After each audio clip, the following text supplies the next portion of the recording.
Gungrave. This game was like $15 when it came out. It was an incredible value. Oh yeah, no. This game, absolute maximum bang for your buck. Ooh, there's a Pokeball. You can be Beyond the Grave, you can be Juji Cabana, you can be Rocket Billy Red Cadillac. It's longer than the original. Like they were very sensitive to the response that like Gungrave was the best hour I ever had, but it was also only an hour. I have tweeted my message of hope that will unite the world together. Peace. Excellent. Tonight, Gogo Bob is playing Gungrave, OD, the greatest and most best video game of all time forever. Beanie, Fanboy Master, and myself are here to talk about how fucking awesome it You is. just like the fact that the word Enjoy Pokemon is cool with a us. lot. Yes, I did. I do appreciate that that even though at this point it was not a mystery what Beyond the Grave's name was, they still call him that on the screen. Mm-hmm. Brandon Heat is a name he abandoned. It's just one girl. What's taking so long? Mother. I thought it was I all mean, over. we're pretty much The cinematics in this game are so fucking cool for what they are. Oh yeah. No, I mean Little, this like- game oozes style. Fighting, Oh yeah. Like they are working waking with, him again. you know, they're working with like a PlayStation engine and like what they can render, PlayStation Watch 2, over me, Mother. and what they can render with that for like the anime styled cutscenes, and they're fucking They're going killing for it. This is also impressive. This game has a semi-coherent narrative, which is a marked step up from the first game's completely incoherent narrative. First game had like, I kind of like what the first game did, where it just gave you just enough to know that these people have like goals and motivations, but fuck you if like you want any sort of backstory. You're not getting any context. Yeah. Context. I always got the feeling that it felt like the scenario had been essentially pieced together from like ideas that they were like, fill this in some other piece of media later. That was the thing. It always felt like watching an episode of a show where I don't know if anybody ever had that friend who knew damn well they weren't going to get you to watch a full season of an anime, but But they would like, show you like, this is the best episode. yeah, this is the best episode, and it's episode 6, and you know there's some backstory for like everybody involved there, but there's no way you're going to get it in the 20 minutes they're showing you. I would say it's not even that. I would say Gungrave was the anime music video version of what was probably a pretty sick series. Just like the big, huge fight scenes, the moments where they stare each other down like, hey, fuck you, buddy. That's it. That's all you get. I am, however, now imagining What the you could words just kick all their you could asses shove into like place over the Bad Religion song. That was all you got. I am now imagining the words kick their asses in a Windows Movie Maker default font. Fuck yeah. Hey, Cal Scrub. We're on Yo. Gungrave play Gungrave, the greatest and best game of all time. I haven't really started playing yet. No, this is Gungrave Overdose, but yes. What's the difference between? Is this the new Gungrave? No, the new one is Gungrave Gore. Gungrave Overdose was the sequel to it. Got it. Wait, there was a third one? Gungrave Gore just came out like a week ago. Oh, okay. I thought you And I'm said playing it right fucking now. No Yeah, idea that's if what I'm that's saying. going to work, but it ran Sonic Frontiers no problem, so my fingers are crossed. Yeah, it'll probably work. It runs on an Xbox One and PS4. God, look at that shit. Great gore. There's no Damn, they are point in charging standing full still. price for this. They didn't even do Yeah, that on was Gungrave a OD. extremely ballsy move. Yeah, no, they are. Another victim I'm impressed. seed. Gungrave in many ways sort of feels like what would happen if someone was like, I'm going to make the fusion of like a score-based game and sort of a modern character action game, I'm but sorry, won't have any meaningful melee attacks. Thank you. All be guns. I need your help again, Grave. You can, though, Well, it's not called Punch swing your Grave. coffin Daddy's back and legacy. forth super fast, and that's all Yeah. you Find need. a way, Grave. I'm 17 But now, almost grown up. this game seems to have come about because of a broader deal with Yasuhiro Naito, because at the same time it was announced, there was also a game that we never got, but which was announced to be in production from Sega and Red Entertainment as well, called Trigun the Planet Gunsmoke. We've got to get out of there. No I don't believe that was ever shown to anyone, but it seems like for a minute there they just like got a deal set down between Sega, Red Entertainment, and Yasuhiro Naito, and then it just petered out. I would imagine at some point Gungrave and Trigun the Planet Gunsmoke were probably supposed to use the same engine. Absolutely. Yeah. Again, Nicholas Wormwood vibes from Gungrave there. Oh yeah, seriously. Yeah, Beyond the Grave has extreme Wolfwood vibes, and like the coffin is basically just the Cross Punisher. Okay, like I'm gonna say something that I adore about this game. It does like little talking head cutscenes thing, right? Because it is a video game made in the zeros. Grave never says anything at all. He is completely mute. He does say one line at the very end, kind of a spoiler, don't care. So he can't talk. Has been shown to talk. He just doesn't. He's just kind of a quiet guy. He was always just kind of a quiet guy. He was a quiet guy when he was alive. He's a quiet guy when he's alive. He's even quieter now that he's like undead. But the thing that I like is that even though he doesn't talk, it still gives him text boxes of just him not talking. It is ensuring that you know he's not. It is ensuring you know he's not being implied to be saying something. He is deliberately being silent. And also, he is just quiet. But he's listening, and like he reacts to stuff. He has like the portraits for like listening, looking pensive, like kind of pissed off. He has a bunch of varied character portraits that go with like his little blank text box that imply that he is in fact not saying anything because he doesn't want to say anything. It's just a nice touch. I've been playing Hyrule Warriors, which wherein the only interpretation you can make of Link in that game is that he is feral because he never talks. He doesn't have like any little reaction photos or anything, and all he does is just run forward screaming non-words and killing things. He's an attack dog. He is not. There's no indication that he is capable of higher thought or has any sort of internal life beyond his next murder. Gungrave, being a literal killing machine, actually has more characterization than Link in Hyrule Warriors. Watch out for enemies with rockets. They'll really hurt you. Not only that, I forgot they gave him like kind of a 3-hit combo with the coffin in this one. The original, I think he just sort of swings it around himself. Do you still have like the one like if you just hold it down where he'll just like sort of like helicopter it back and forth? Yes, I picked that maximum disgust. They actually, I want to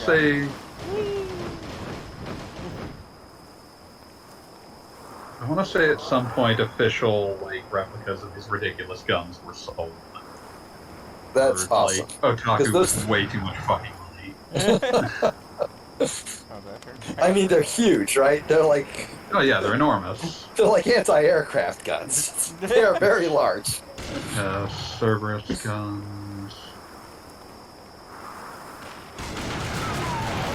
Pretty certain at some point official replicas of Cerberus guns were sold, but like it was for like 10 people in 2003.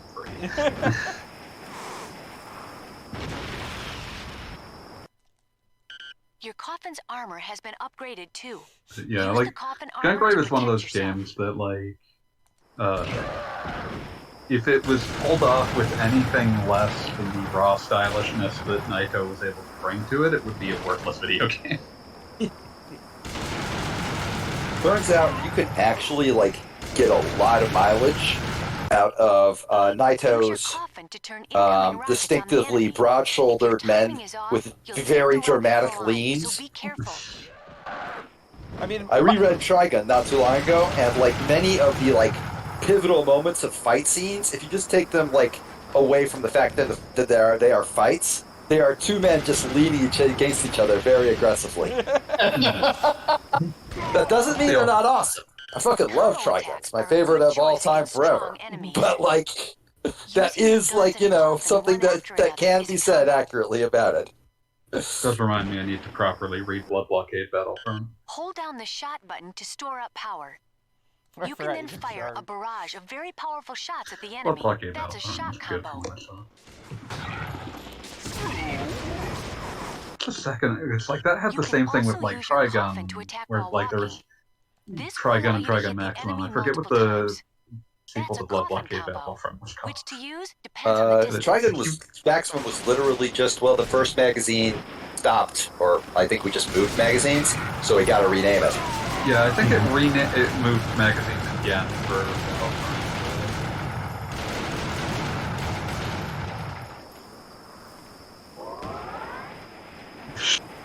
Okay, so it went from being Blood Blockade Battlefront to the English name was Blood Blockade Battlefront Back to Back.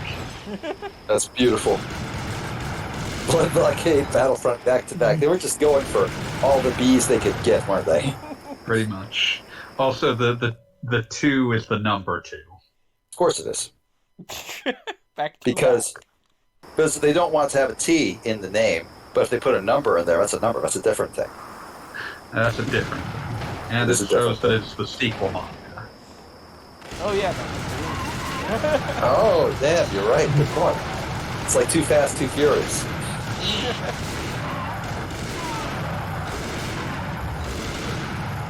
Yeah, Gungrave has a very pleasingly edgelord Chunyo identity to it that I will love forever. Oh yeah, no, like there is nothing like more edgy than like Gungrave. All of Gungrave's outfits are incredibly extra, from his like ridiculous cowboy outfit in the first game to like his like weird like super death priest outfit in this one. But say Wolfwood calls once everything back. Yeah.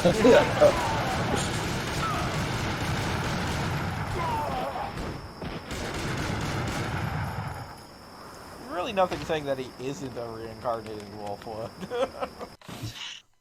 There is an Wolf would be entire anime reincarnated that says version. no, he's not. Damn it. Demolition shot is now operational. I also like the Gungrave anime. I am totally shameless. No, it's a good anime. It's one of the few good anime based off of a video game. Yeah, there aren't many of those. Yeah, take what you can get. Like usually, like they're based directly off the plot of a game, and that means that like the pacing is just utterly fucked. But since this is just filling in all of the backgrounds of the game, gesturing functions. Yeah, it's like, okay, well, we have like an awesome dead guy who's somehow still moving. We have a whole bunch of monsters who also turn into giant monsters. And that he evidently is ready to kill. That he absolutely wants to kill. We have a little girl that he's like, sort of looking after. And we have a boss, not a monster, but is like in charge of all the monsters. We got to fill this in somehow, so they did, and they did a pretty darn good job, honestly. No complaints, no notes. Sir, that was absolutely amazing, beyond imagination. This is Spike. No. He's the new friend I told you about. What notes are you gonna have for Gungrave? Look, Grave. Oh shit, he's got one of the plants from Trigun, just his old one. And they just called it a seed, why not? And Yep. so, the hunt begins. That's absolutely a plant from Trigun, though. Like, it's just There's exactly. no Let's not escape worry from about that. it. Let's not like fucking kid ourselves here. So when will Gogglebob play He made Gungrave it VR? himself. Wow. All right. I want some respect. blocking this 3 motherfucker. years. Oh, what do we got It's going on already here? been 3 years since Grave We defeated the got Millennium. some dude in the chat. I want to offer promotion for your I channel's. thought Seed was Viewers. willing to Under the start the shadow, under the destruction shadow of the realm. autonomous city billion. Oh, you I better was wrong. believe I need some promotions from our viewers. In the last year, Seed, an overwhelmingly powerful drug, has appeared in the Last city week again. we were sponsored by Hot Death. I met Spike when I was researching the problem. Wait, What are you- Lost his memory who has and mod came to powers me here? Just I holding do. a vial of Seed. Trying to remember how to do The it though. two of us You just replied "fuck you" without. It ever since. Everything happens in the underworld. So I guess it's they need to see it first before they get mad. I see. No, seriously though, I gotta Seed senses. gotta So we fucking. can use this little guy's reactions to How do you detect do the this? It's been forever since I've. Here we go, mod view. All right, mod view. Got There to we go. find them and smash them. Let's Give them a see. taste Genie of of their the own Mod medicine. Tower? Please. Oh, shit. Probably What? Help do us, too, but I don't know. Grave. If you ban me by mistake, I will be pissed. No, Beat will ban you on purpose. No, there was that one night where Fanboy was late and I was handing out mod powers and Fanboy was late. I can't believe it's literally. I came in I late think I and might not be able to do the thing because I just blocked them, but I wasn't using mod like powers when I did it, so I probably just like blocked myself from seeing them, Nope, meaning I don't still see do them not have anymore. mod powers. See what happens? See what happens? Yeah, no, you should give Look at this. Fanboy deserves mod powers far more than me because I'm just going to like give myself Just special ban cuss word Kelly's permission. And scrub. Let me hop on the website version. Genie's like, stand aside, peons. And decide citizens. Jeannie knows what she's doing. The mod has arrived. It's sweet that you think I know what I'm doing and not just faking it until I make it. I mean, like, you just As She long as gotta she like sounds click like on the she knows what sword. she's Call you doing. out. You just gotta click the sword for mod view, and then I assume there's like, oh god, now I'm thinking about Drew Gooden's takedown of Ninja's fucking. Oh, check out the floating guitar. I love this, guys. Who the heck are they? Hey, just where are we? Oh no, we're gonna Meanwhile, get Rockabilly Red Message. Cadillac is the greatest character. RB. Is the greatest character in video game history because he's a ghost haunting an electric guitar that he just like stuck a railgun on top of. Hey, there we go. Not exactly Mr. Thank you. Hey! We were right to trust in Genie. You must be the trouble. Knew it! I knew it! And what if we Also, his name is Rocket Billy Laying Red for us, Cat. man. So, Yeah, Rockabilly Red Cadillac. Attention to ourselves. He's the best. Yeah, I told you The that best gab possible of yours name. was too flashy. So what do we do, Juji? Well, you know, diplomacy is really not our strong point. Ready to rock? Ready to rock. Anytime. Kill them, you fools!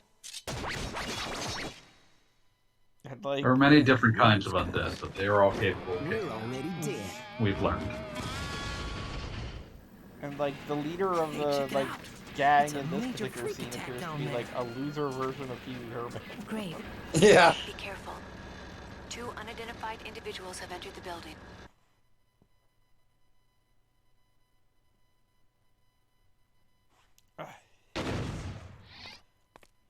Oh, by the way, just going Destroy to all say targets as in the a lobby. follow-up to last week, you'll never I make it did further finish inside Goat the Simulator hotel. 3 in the meanwhile.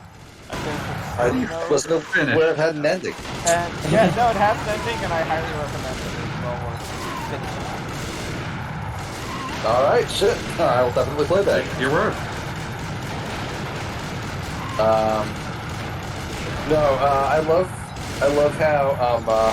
how like Juji, the dude like with the mask over his face, you just look at him like, okay, well maybe like he's just like wearing a weird mask or something. The other guy is literally like translucent. You can't see his feet. But still like a whole bunch of people like tried to hold him at gunpoint.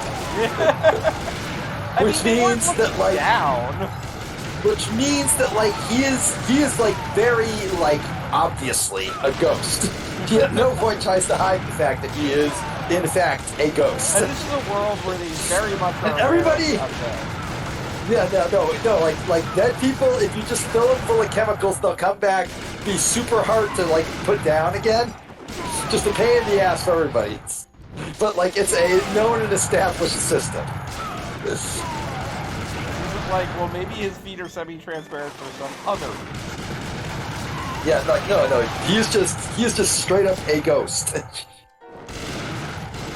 I don't know if they like actually like made it so that his hitbox is only like his guitar because that's what he's keeping his soul in. That's what he's bonded to. I'm not sure if, like, in gameplay that's the way it works. But, like, everyone else, when they die at the game over screen, they're just, like, lying on the ground. For him, it's just the guitar lying there, like, without anyone holding it. The guitar got haunted. Yeah, they exorcised him. This motherfucker's doing jumping jacks now. That is all the M in my orphans tonight. Maybe, if you're lucky. It's like, is everybody dead? Okay, moving on.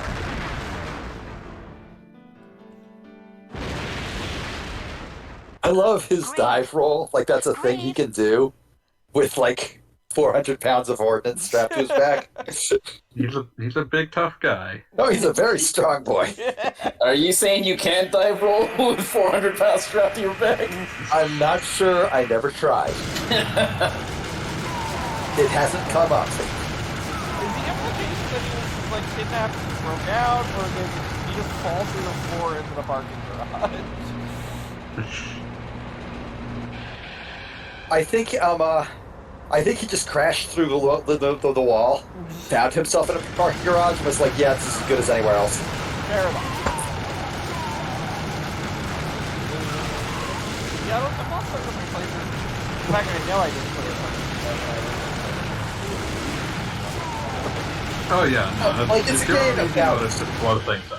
It's a game about spectacle. I wouldn't even say, like, challenge is the main point of it. I mean, Some games... It can be fun to play. It can be fun to play, John. Oh yeah, no, like, I think I played this on hard even, and still had a blast with it.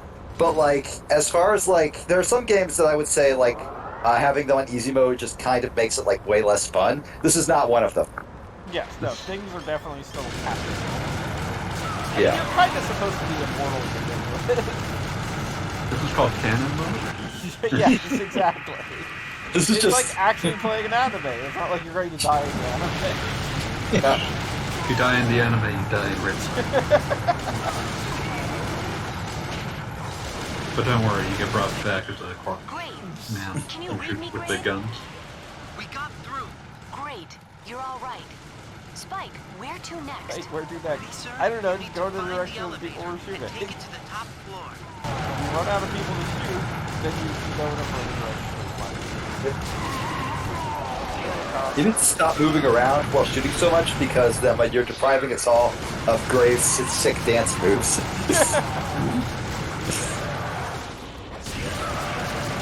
I mean, like, I play a lot of Kingdom Hearts, and all I know is dodge roll. It's very useful. Very Yeah, fun. no. Yeah, see? I think a fanboy was worried about gun... Okay, I'm trying to remember what you said to me, fanboy. It was something like, I wasn't sure about Gungrave gore until I saw him doing the stupid dance when shooting. Yeah, pretty much. Because it's like, it's coming back, do they understand it? It's like, oh, when you start, if you're just standing in place and shooting, you just start dancing around. It's like, okay, that's good. Yeah, they got it. Just soak the missile because I I think it's actually possible to reflect the missiles. Yes, you with can, with your melee attack. With your coffin, yeah. That's beautiful. But yeah, the other thing I was going to say is you can tell it's supposed to be a dance because every shot that you successfully get without getting it is called a tease. That's how I got my name. Okay, let's see if I can do those. Cadence of high roll. You slammed your head right into that missile. That was great. There we fantastic go. look.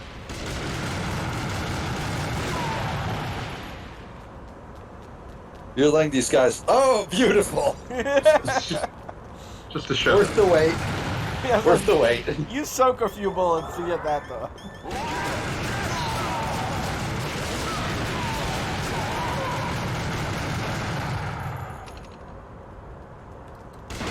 A lot of iconography in this is basically scalding fire, which is a very deep thing. Yeah. No, there's a reason I hold this game in such high regard. It's because It's because it hits literally every single checkbox.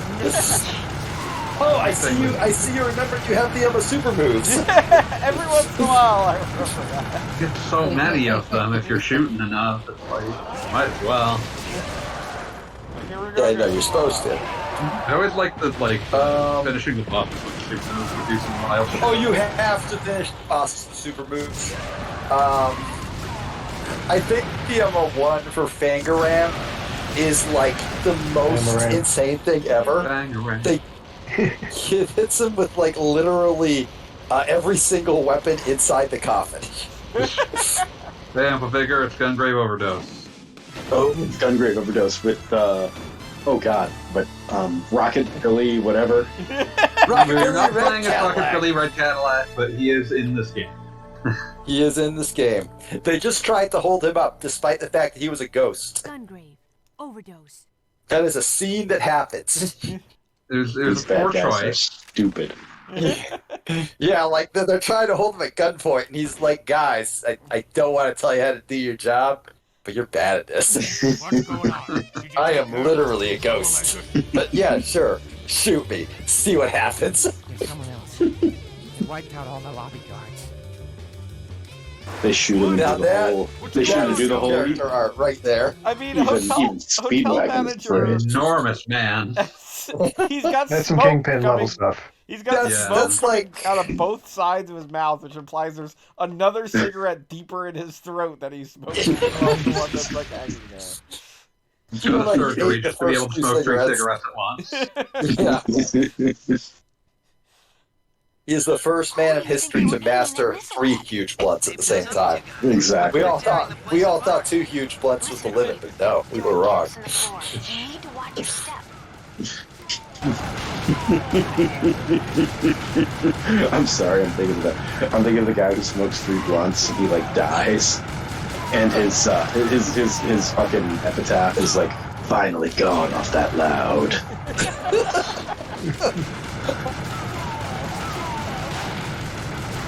Oh.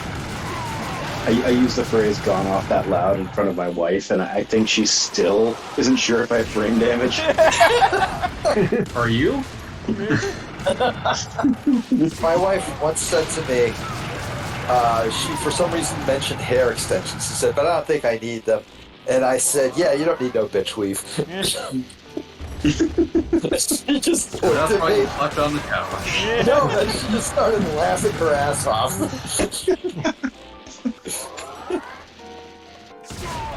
And that is one of the many reasons why I know she's the one.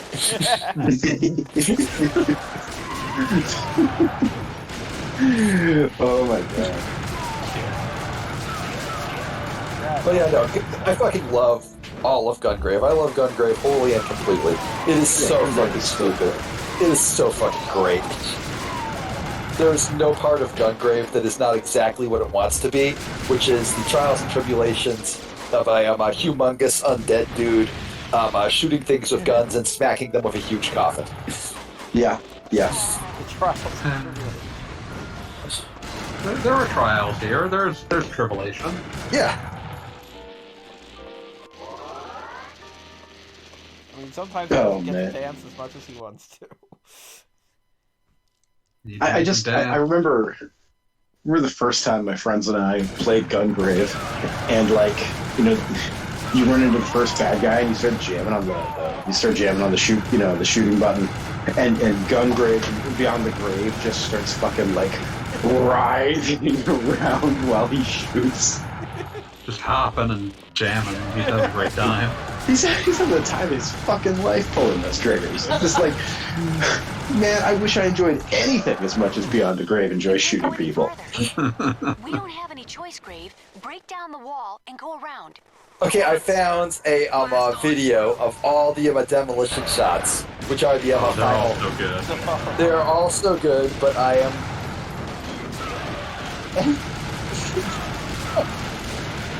Okay, I found the one of Rocket Billy Red Cadillac versus Fangaram, the best boss in the game. He literally impales him on his railgun. So good. It's so great.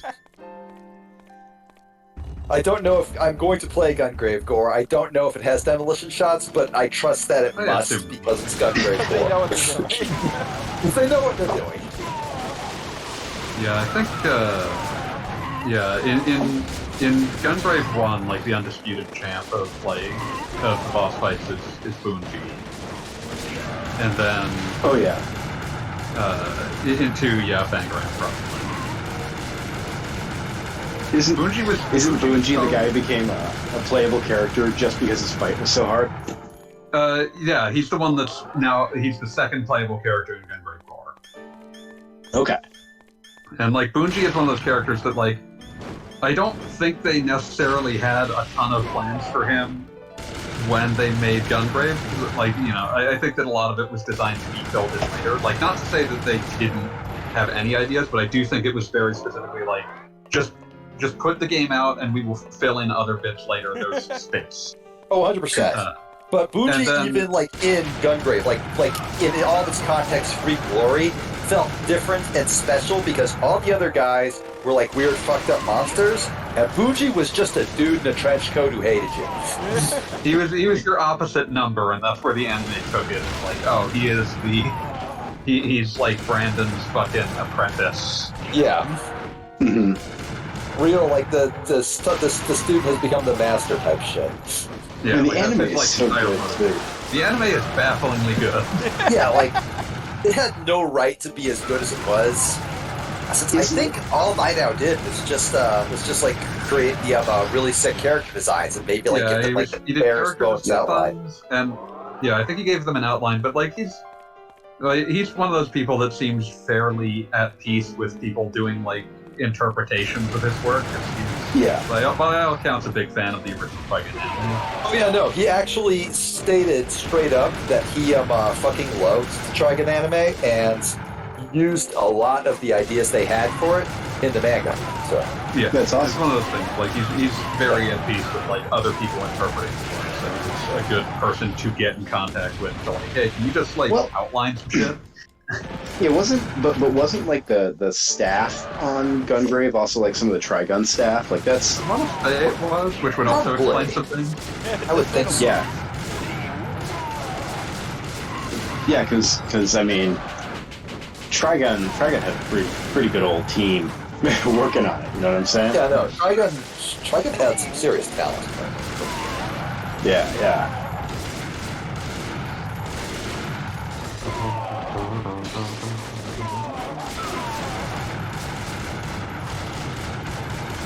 I'll never get over how much I just appreciate. What's this planet called? It's called Gunsmoke.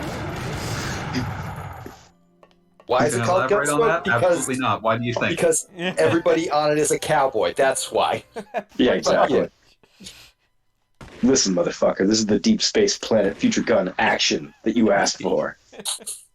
I'm not here for your questions. There should be more things in that genre. Absolutely. Yeah, no, 100%. I mean, every part of the phrase "Deep Space Planet Future Gun" action is just, this is fantastic. Yeah. It conveys a mood, even though it is not a sentence you would construct. It makes me sad that the only Western adaptation of Space Cowboys is motherfucking Firefly. Oh God. Well, I gotta say, the cast of that does kick ass. So, for the most part. Let's not talk about. I don't remember enough about the main dude, but I'm under the impression everybody hates him now. Wait, Joss Whedon? No, everybody hates Joss Whedon for very good reasons. Did Nathan Fillion do anything shitty, or is he just Nathan Fillion? No, you're thinking of the Baldwin. Yeah, you're thinking about him. Yeah. He's not one of the Baldwin, so let's make that clear. He's not one of He's not one of the Baldwins. He is a Baldwin. He's a Baldwin, the least among Baldwins. So he's some other Baldwin. Yep. God, this was the Gamergate Baldwin, right? Yeah, that's the Gamergate Baldwin. I'd written out my brain that he was even in that. Because Stephen Baldwin is also ravenously right wing. And I was wondering, was it Stephen Baldwin? No. Nah, it was Adam Baldwin who attached himself with Gusto. Adam Baldwin is one that coins the phrase, which makes it right. Which makes it alarmingly lame. The Just Godfather of gaming game. Oh God. You missed. Yeah, I know. You failed us all. So upset. I am so mad at you. Goggle Bob. Just don't know He's where like, we're wrong. My Doggo is going to be our tall bear. That way he can let us down one last time. Oh God. This is literally like that meme where it's like my child will not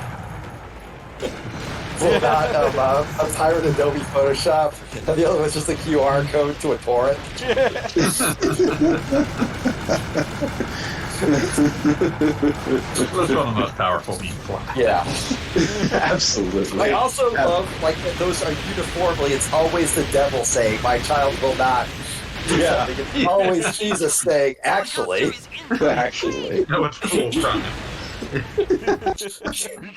Don't commit an awesome crime. Goggle Bob. Dead. Oh man, Goggle Bob is like the LeBron of streaming. He's Le Goggle Bob. Legog.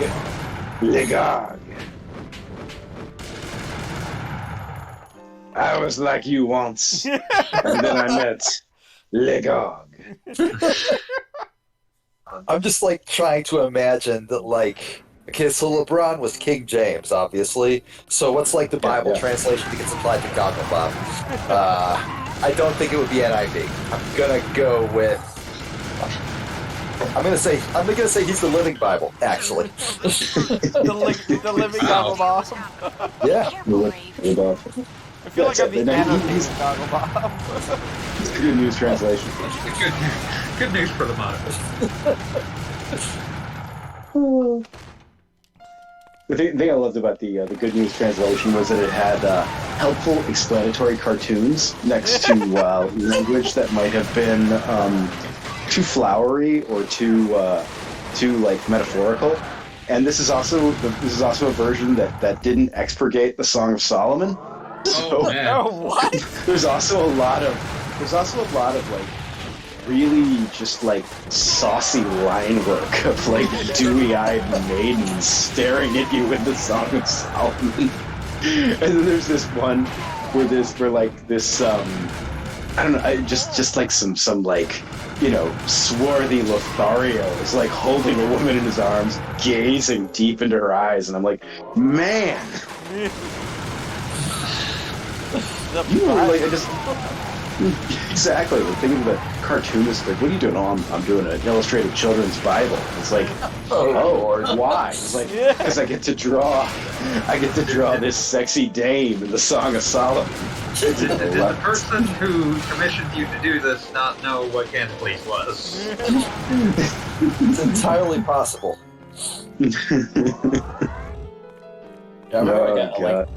I went to Catholic school for basically up until college.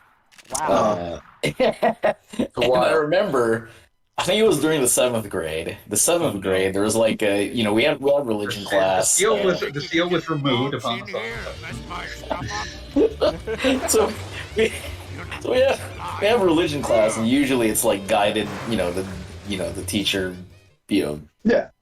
I have to say, I love Hotel Manager's design. Again, he's the double smoker.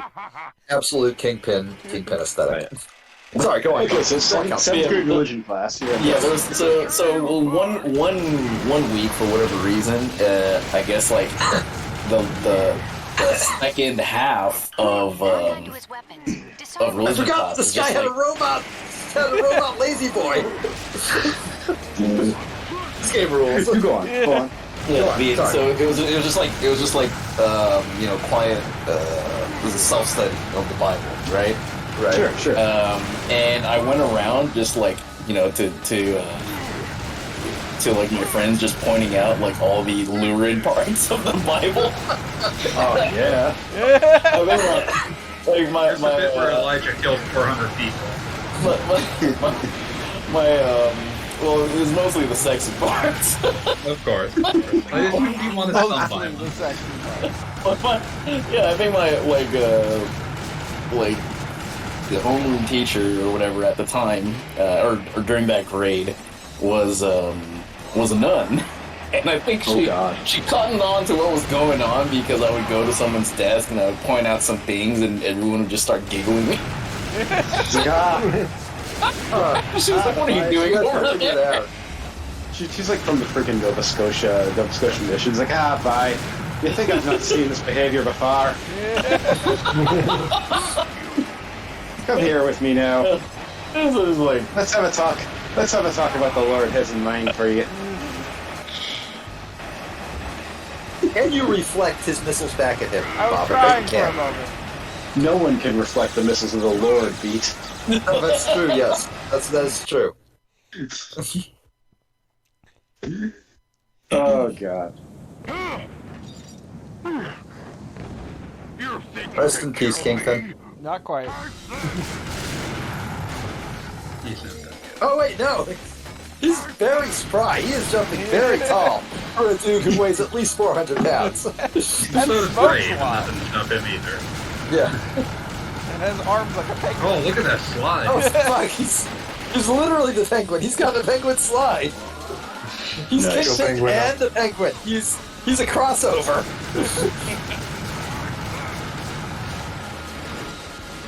Hello? Hello. Whoa. Gungrave. Gungrave. Gungrave is the most best video game of all time.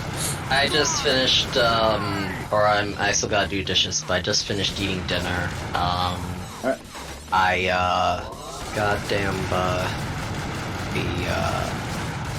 been watching Bullet Train, right. Enjoy it. I wish I had seen it in theaters, but I'm like, why didn't I invite anyone? I had friends I could invite. But then it's like, well, I gotta get used to inviting people to go to the movies again. Yeah. But also they have to catch up to the Bullet Train. That's very, very hard. Yeah, no. Go fast. So fast. That's the thing. So. Wait, why did he explode? It was just Why would he explode? Okay, that's good. That's a good point. That's a good point. Did you see how much he was smoking? Like, that is what happened. Oh, fuck, you're right. Yeah. That's why you don't smoke. He was like 90% nitroglycerin by that point. I can't, like, somehow... I bet this game sounds awesome, but I can't listen to it because if I do, it's gonna sound cringe. Goggle Bob, can you screen share inside the... I'm joking, I'm not like half joking, but could you like screen share so I can listen to how awesome this game is without hearing how cringe my own voice is? None of us usually have the sound on anyway. Yeah. Yeah, we all know our voices are terrible. That's just normal. I was about to say, none of us will shut up, so... Yeah, exactly. The only person that has ever, done the courtesy of actually Discord streaming so we can hear the game too was Fanboy. That's not true, Calscope. You do it all the time. Just for... I'm not the main streamer. I'm like the side streamer. But Fanboy, when he was doing like Bay Victus. Yes, I forgot we were doing that. Oh man, I forgot about that, Yeah. He wouldn't deprive us of the glory of Bay Victus. I love that Juji describes Gungrave as still alive, even when all three of them are in fact very dead. So you're still alive. I'm literally I'm catching dead. up on General because I've had General muted for a bit. I'm looking at this size chart you posted, Beat. This is You're missing crucial context. The caption that had on Twitter was, "What the fuck are you doing?" Oh wait, is this... I thought this was like actually in the game. No, it's in the game. Those oversizes in the game. It's not like I mean, they're trying to categorize it. It's like, oh, your character's head matches their eyes. That's what he's doing. I have no idea what you're talking about, but I'm peaceful. Like the character's head tries to like make eye contact with the Pokemon. Oh, okay, yeah, sure. I guess that's true. It shows that Game Freak, they had a lot of heart. They just didn't have a lot of time. We love the Game Freaks. We love the Game They Freaks. try so hard. Well, I mean, like, they tried to hard. They sold like gangbusters anyway, so it's like, Yeah. And it's also We are all Game Freak. Hey, just a minute, Jim. Je suis Game Freak. You too, Spike. Yes, Watch your C'est mouth. chic. Do you mind? On fleek. I mean, I hear it's quite fun. In spite of all of in quite a long the. time. It's probably the best mainline Pokemon in quite a long time. Okay. Which Pokemon is this? The new one with all the bugs. Oh, Now, right, now. Beat. Have you seen Glass Onion yet? No. Ooh, no spoilers. I haven't seen it yet On my either. list. I don't want any spoilers or anything. I could not see Oh, it. Glass Onion. That's Yeah, the new Knives Out. Knives Out. Yeah, I actually saw Knives Out with AJ, like, in the before time. And it was great. that was. I still have that profile picture because it's back when I had hair. Yeah, no, I know. Yeah, it's cool. But, you still look good, man. Don't worry about it. But, like, so, like, I would like to see the new one, but I haven't yet. I don't know if it's, I know it's going to be on Netflix soonish. It's gonna be on Cribbo We Eve. think that these are the Okay, local cool. seed traffic centers. I was wondering if you wanted to, if it's still in theaters. I was wondering if you wanted to see it maybe this weekend or something. I will actually be out of the country. Until 20, I know, right? Me, Mr. Worldwide. I'm sorry. Right. I'm gonna be out of That's right. My secret identity was Pitbull all along. No, I will be out of the country. I'm sorry. That makes sense because I'm from Miami, Yeah, and exactly. everyone in Miami knows someone who knows someone who knows Pitbull. That's just how it is. He's Mr. Worldwide. I was He's always Pitbull out all there. along. He's Mr. Worldwide, but he's also Mr. 305, and 305 is the area code of Miami. Damn, you're right. I'm also Mr. 305 because I'm Pitbull. You are all referring to me as Pitbull from now on. All right. I'm Pitbull now. AKA Pitbull. People. You look quite a bit different in person than you do in your music videos. That's only normal. 10 pounds. It deletes hair. And it changes your race. This is. You actually weren't Gameplay. half the video. Oh, I love how this. I love the graphics of this. Like how. Oh yeah, no. Gungrave is wonderful for what it is. It looks like a PS1 game, but in like a good way now. Yeah. It's very. I think that's It's partially very because of like. utilitarian. I think it's partially because of like Naito's art style being like very like sharp in general. Oh yeah, dude loves his Also, angles. just to make sure that it maintains frame rate. Kind of an understatement. I wonder if this was actually like prototyped on PS1. To be honest, did they just like? This one definitely wasn't. This is Gungrave OD, the sequel. So this is after the first one. That's Also, stylistic. the first one was like. That said, this was also, I believe, a budget title. Like it wasn't. It was So it's like EDF. It was it was built on the. It was sold at a cheaper price because, in part, it was for. It's basically an expansion. Of the I was gonna say original. it was like the Devil May Cry 3 Turbo. I thought it was like I thought you were gonna say like Doom 2. No. Oh no. Doom 2 was like 30 plus new levels. This is a little shorter. Yeah, this is just a second Gungrave game. Yeah, it's very much built on the bones of Gungrave 1. The thing about Gungrave 1 is that it's a relatively early PS2 game, and that it's also likely simplified to maintain frame rate, given all the shit that's on screen at all times. Yeah. I love the dude that's riding around on the cart. It's hilarious. Bread! Yeah, everything that happens in Gungrave is perfect. it's a perfect emotions. The emotions in Gungrave were too raw for the emotion engine. I genuinely hope. Oh, I love how angular these guys are. Like they're about to shoot. Yeah, and I want to capture this energy. I need to capture this with like melee and like more finishers. Early PS3s break all the time because they cannot handle containing the reality synthesizer and the emotion engine in the same unit.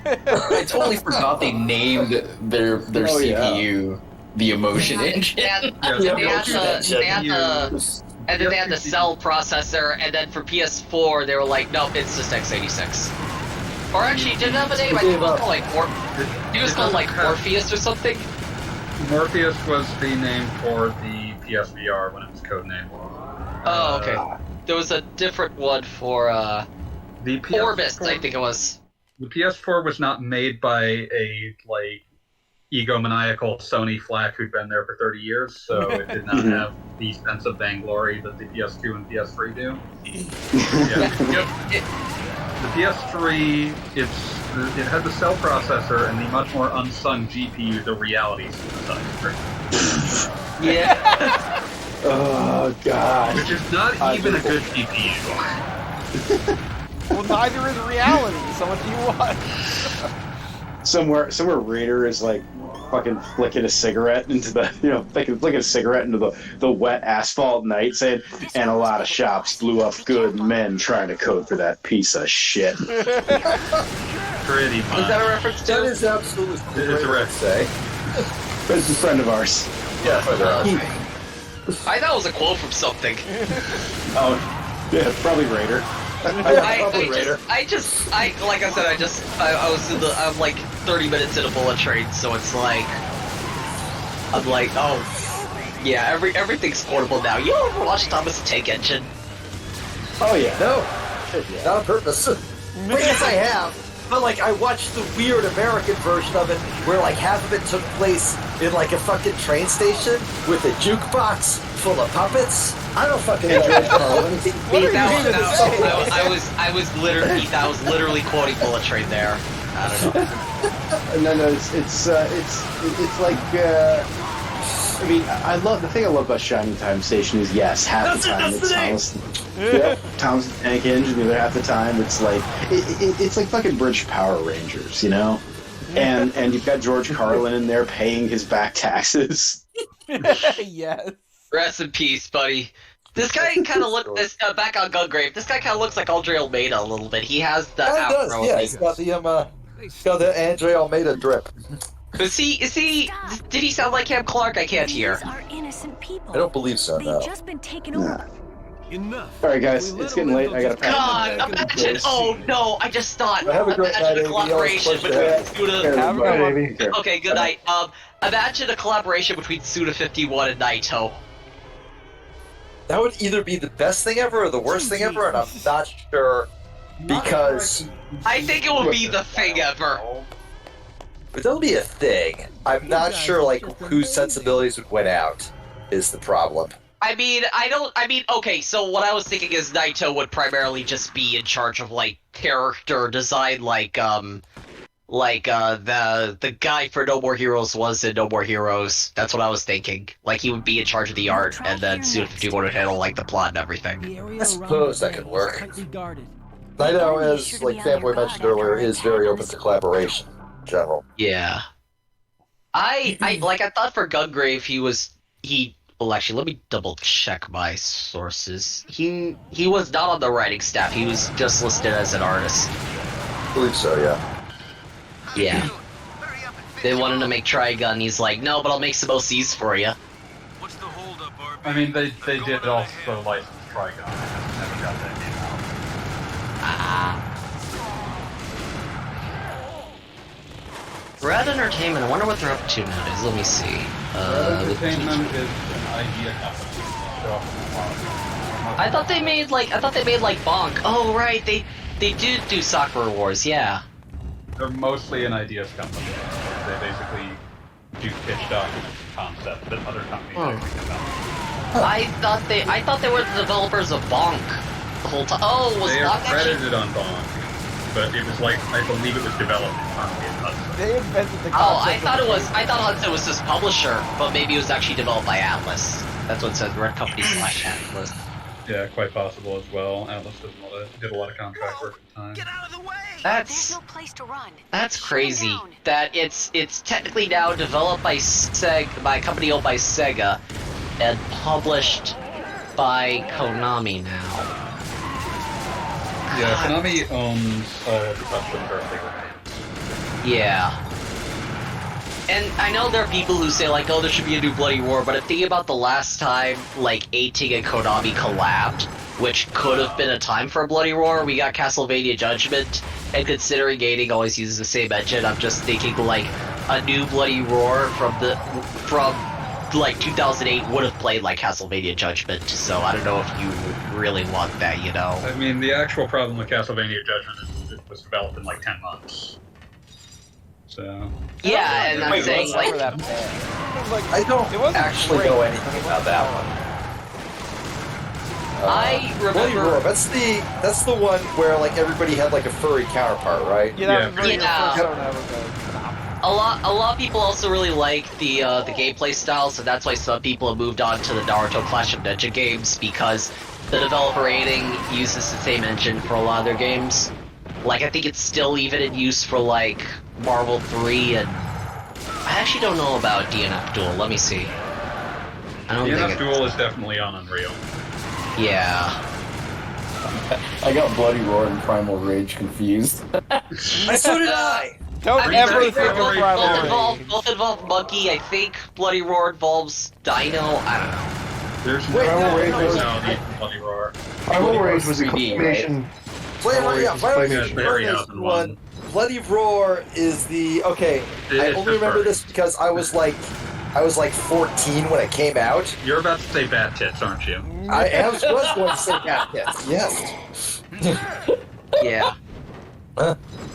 But yeah, I mean, some people have a nostalgia for it, like, in terms of, like, I guess, gameplay systems, and Aiding's still a good developer, but it's like, yeah, it probably would have played like that. Those people are cowards. They should have nostalgia for bat tits. Yeah. They do. I mean, because they were playing games on GameCube in 2002, and they had that and Sonic Adventure 2 to play. Yep. If you're looking for bat tits, you only have really two options. Three would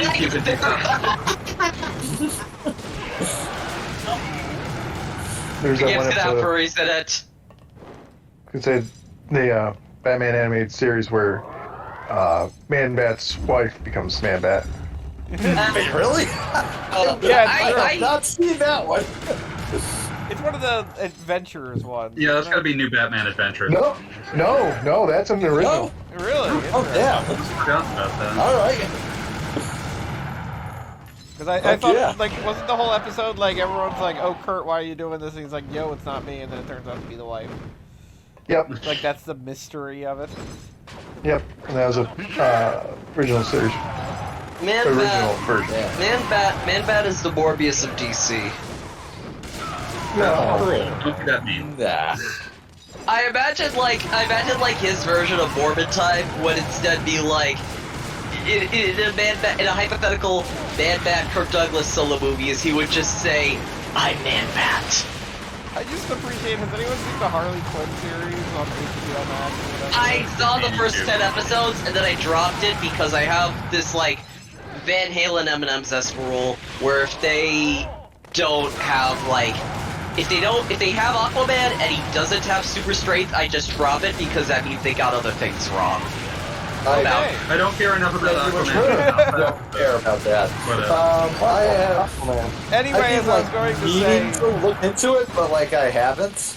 I know that John Constantine is buying it, which is good. He's supposed to be buying. Yep. That's about it, though. He's buying tomorrow too. He's buying it. Here's He's super buying Legend of Tomorrow. Constantine is supposed to be like British, right, or some European? Yeah. Does he have a British accent in the show in Harley Quinn? I mean, who's he played by? He's played by Matt.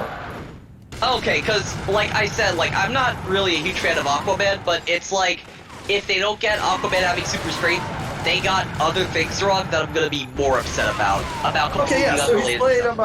So his actor in Legends of Tomorrow, who is also his actor in the original Constantine, and is also his voice actor in Harley Quinn. So nice. synergy. But anyway, original point is Harley Quinn. They do kind of a parody of that Batman episode where Batman's on trial by all the villains, except of course it's Harley Quinn by all the villains.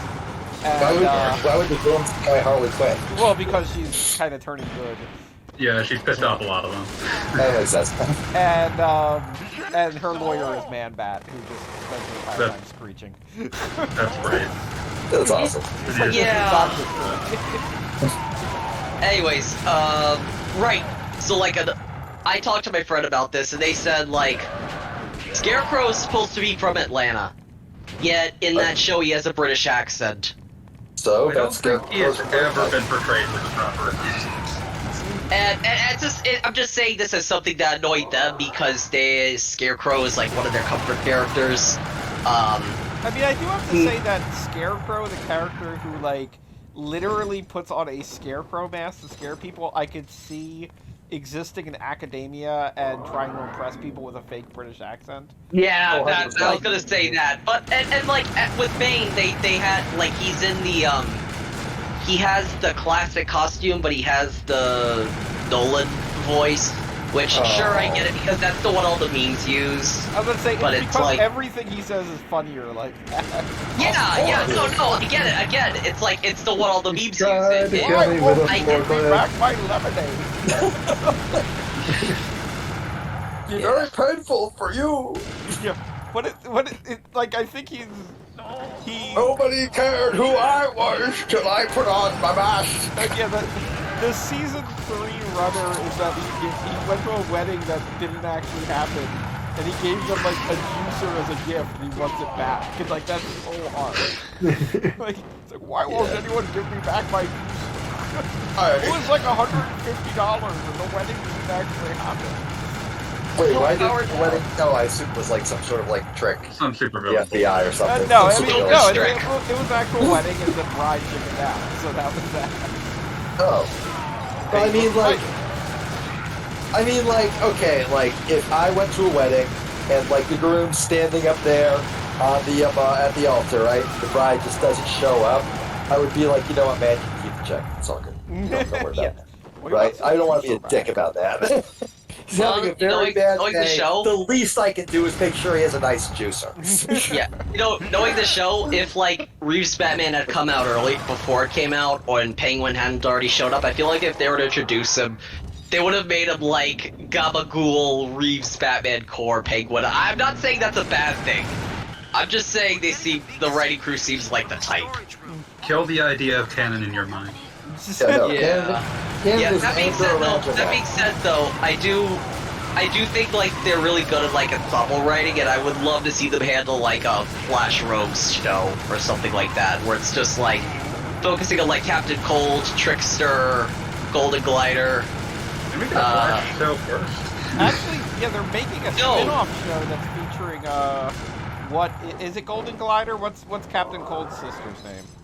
It's Golden Glider. Yeah. She's getting her own spin-off show. And that's what's going on. I'm just saying, like, I'm not sure if that'll happen. I'm not even sure if Flash is getting its promised final season. It seems in flux right now. You know, it's kind of funny how it's like his actor was like doing the peace sign on like Oliver Queen's grave.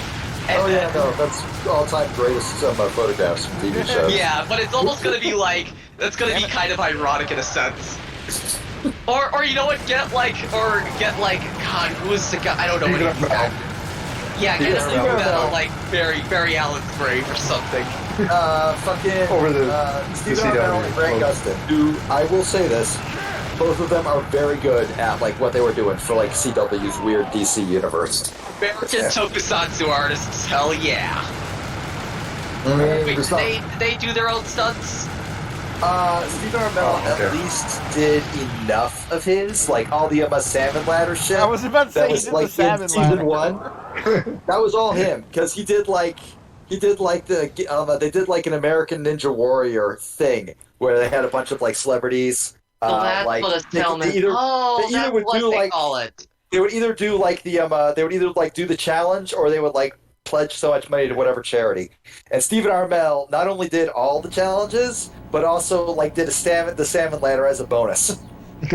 Wow! Today I learned that's what it's called. The exact amount, like if he would have given, like if he had failed all. Not totally jacked. Anyways, so he was not only jacked, but he was also very generous and apparently a very nice person. So go ahead. Yeah. Good on. Big shit. Yeah, no, I have to imagine this entire. No, wait, no, I got it. Queen shit. Yeah. Oliver Queen shit. Oh, fuck. Okay, alright, yeah, there you go. I did that right as the rocket launch. All those guys. This game but yeah, what I was gonna say is, Flash Rogues. I think a show like that can work without the Flash because they're basically like a super. They're kind of a dysfunctional group, and they're kind of like weak enough on their own, so they always have to like work together. Essentially, I'd argue that it wouldn't be that dissimilar from like tomorrow. Yeah, I wouldn't argue it would be that dissimilar from the Harley Quinn show. That's basically what's going on there. Which is where, again, yeah, but like, Legends of Tomorrow literally just grabbed 2 Flash Rogues and said, "Hey, you're on this show now," and one of them stuck around for 6 seasons. Yeah. And romance novel. I'm just saying as like an animated thing set in the Harley Quinn universe. That's sure I can see that. Yeah. Yeah.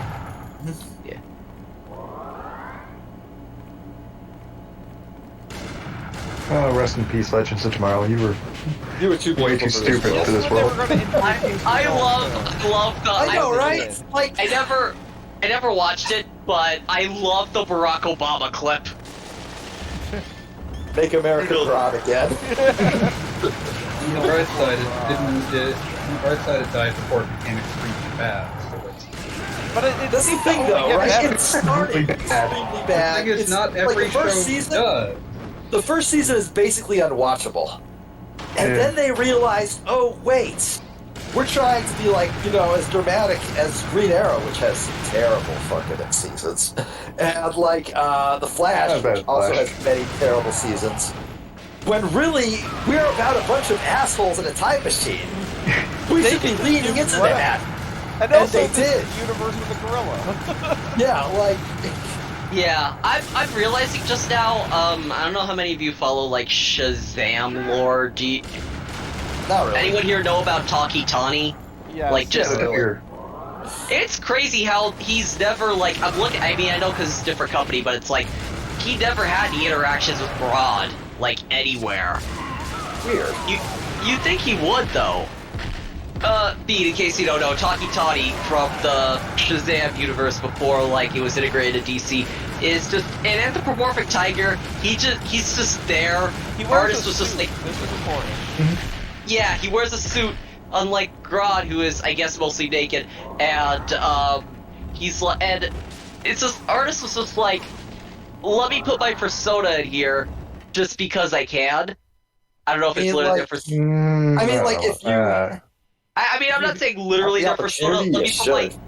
But it's like, it's something that only could have happened in the Golden Age, and DC would not have done it then. They would not do it now. And I think he needs to be, like, preserved for that. There's one particular panel that's like, Shazam, Tony, we thought you might like to see him anyway. Find it. Found it! You tried to kill me with a forklift. It's in the voice chat. I posted it. It's really good. It's really good.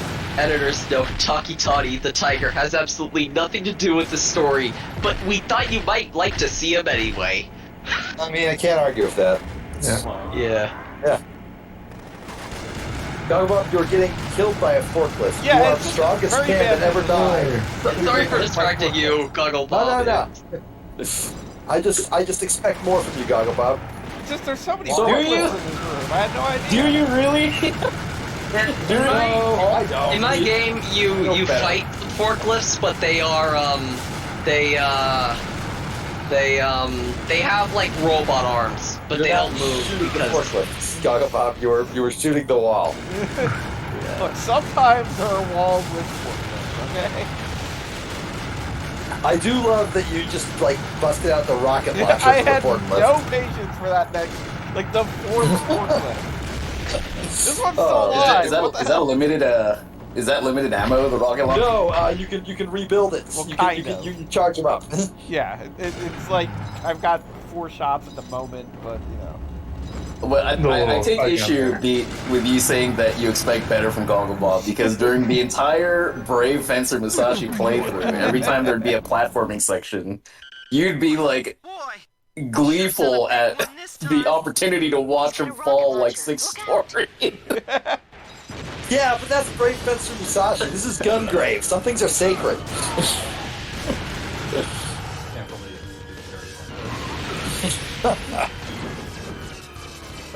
am thirsty, so I'm going to go refill my drink. I will be right back.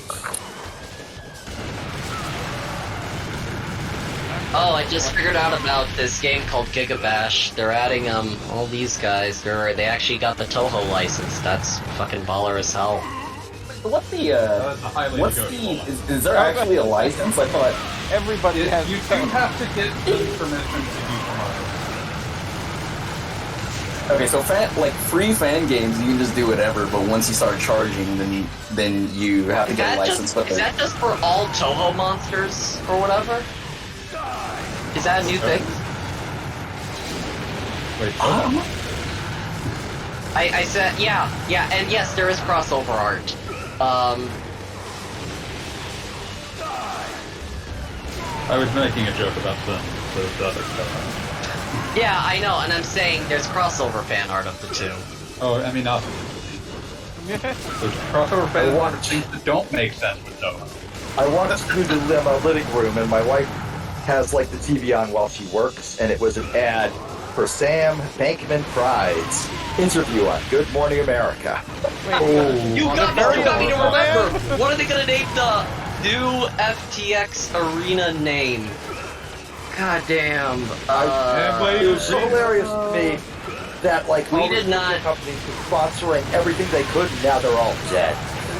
So I don't know, Pete, did I ever tell you about come on, where's Miami New Times? Miami New Times was the best one. FTX Arena Miami New Times. Yeah, okay. So, because Miami is literal hell, because FTX Creative Collapse, 2 companies have made offers that are based in Miami.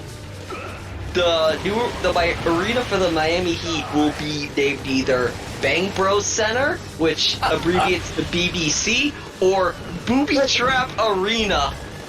Booby Trap Arena. Wow. Like, so nobody who wasn't like in pornography even made a bid.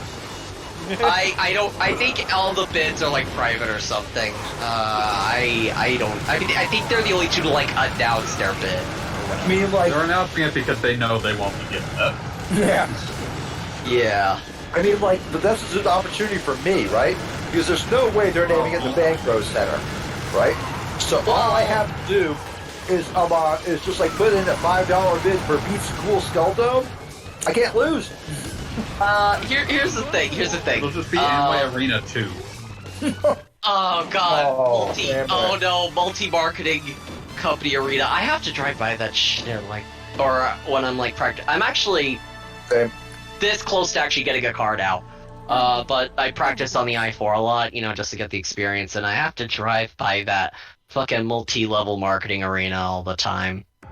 No complaints. Out from their fucking home area. Amway Arena. Yeah. It's just like, between every single track is him just screaming, Amway Arena! Between every track? Of all time. What? Every track on an album. Don't worry about it. Whose album? Rappy McRapperson. A man who is at levels of irony so far that I was not able to follow him. I don't know what he's doing now. I refuse to find out. Okay. Yeah. So, Miami Heat and Miami-Dade County, they were terminating all affiliations. It says it's going to retain the current name while it's still trying to find a new one. I'm trying to think of, like, local Miami businesses. I feel like... Because American Airlines isn't really local, I think, but the other one I'm thinking of... Well, no, they're not... Arena. No, doesn't matter. Bass Pro Shop Arena. Give him a pyramid, give him an arena, give him like the United States. I was gonna say Burger King because they've historically, like, Miami is still like their main like headquarters. I think Burger King is gonna be the highest bidder, and then that's really it. I mean, I guess also Pollo Tropical might make a bid. Killed my primate. Hey, congratulations on evolving. They're all around you. But honestly, like, my money's on one of those two, and I mean, most likely Burger King. I am now Googling biblically accurate Bass Pro Shop. Oh. Actually, let me see a Burger King arena. Burger King Stadium at Ragsdale Field. Where is this? Why am I getting destroyed by slot machines? Why wouldn't you? This is Columbus State. Oh. Here we go, found it. I found it. Took me a minute, but I found it. DSU, but where? Hey, Gago Bob, this image that I'm posting that you will not see until you're done streaming is very relevant given our conversation last night. Okay, yeah. Burger King is already leasing their names, so I don't think they can do that. I don't know. Oh, is biblically accurate Space Pro Shop is the angel from Ava? No. Yeah. Yes. No, it's the one that's just like a Rambo. I still like if you've ever seen Ramiel. Their name is Ramiel. I don't care. I've seen it. I continue to disrespect that fucking show. I don't care. Good job. As do I. We'll be seeing it in theaters in 2 days. I'm so sorry. I'm kind of excited. I haven't seen a good stupid anime in theaters in a while. And... Hey, Gago Bob. You won't have seen a good stupid anime. Yes, me? Fucking Evangelion dies at the end. I spoiled it. Dude, damn it, Jimmy. Neon dies at the end too. It's Neon Genesis Evangelion. The entire universe dies at the end. No. Genesis lived. Genesis survived. But Neon and Evangelion both die at the end. I spoiled it. Fuck that show. I hate that show so fucking much. I never would have guessed. That has not come up before. Who could imagine? Not when we were playing Xenogears, certainly. It is the show. I don't actually hate it. Like, I just sort of like regard it as this hilarious oddity. And we're talking about shows I hate. He knows Journey.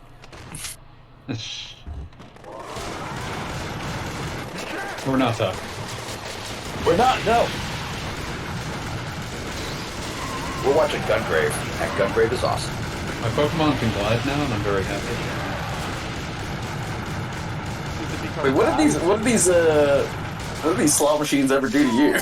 They shoot at me a lot.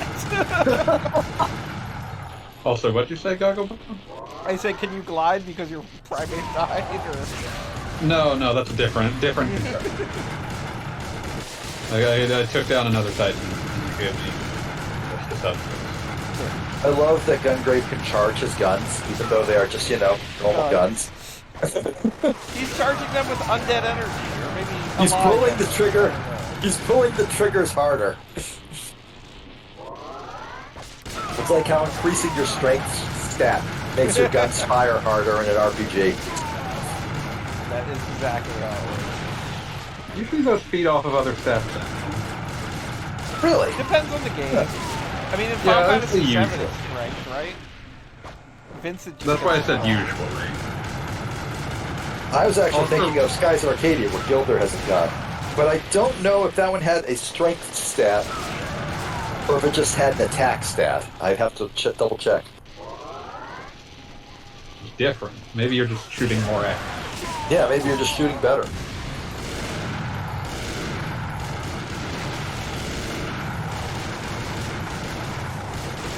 Depending on what you can do in Gallows and Wild One 3, sometimes you get literally guns out of bullets. Yeah. Find a start. Well, yeah, and of course Find a Start's good for everything. But it makes 0 sense. It's so bafflingly,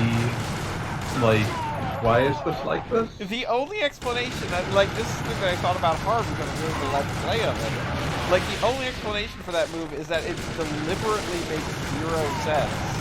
Because that's 100% what it's doing. It's such a murder item that, they hid it behind really confusing instructions. It's baffling when you actually see it in action because it looks like a fake or a glitch or something. It's just yeah, it's like, okay, 300 damage, 40,000 damage. Yeah, wait, what just happened? And also the side effect of that too is that you get that item in a treasure chest that's in a required dungeon that's like right in front of you. Like it is not hidden in any way. It's just like obfuscated by the fact that it doesn't make any sense. Right. Like you don't even get. It's not even like hidden in one of the latest dungeons or something. It's just there. And it's there pretty early. If Gungrave and Godhand together, would that be Godgrave or Gunhand? Godgrave, Gunhand, yeah. I don't know, but I'm Gunhand. Oh yeah. Yeah, no, it would have the worst camera. Yeah. Yeah, I'm just thinking like, I'm still thinking of the like really funny idea of like open world like game, but it controls like Godhand, so you still got like Panzer controls.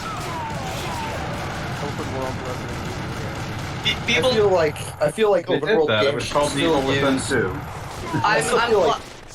Sorry, go on. I hope that like people usually comment when I say like Panzer controls. I just hope I was able to get across my point because I used to say tank controls and they're like it's pretty straightforward. Yeah. Yeah, no, it made sense. Keep going, B. I forgot. Scott. Open world Godhand, but with Panzer controls. Oh no, I remember now. I was gonna say all open world games should use the original GTA controls, where you have to like 3-point turn to human. Oh god, GTA. Hey, no, mine will not. I'm sorry, I'm not gonna do that. All of them forever. Now that you've spoken it into existence, Tears of the Kingdom will add that.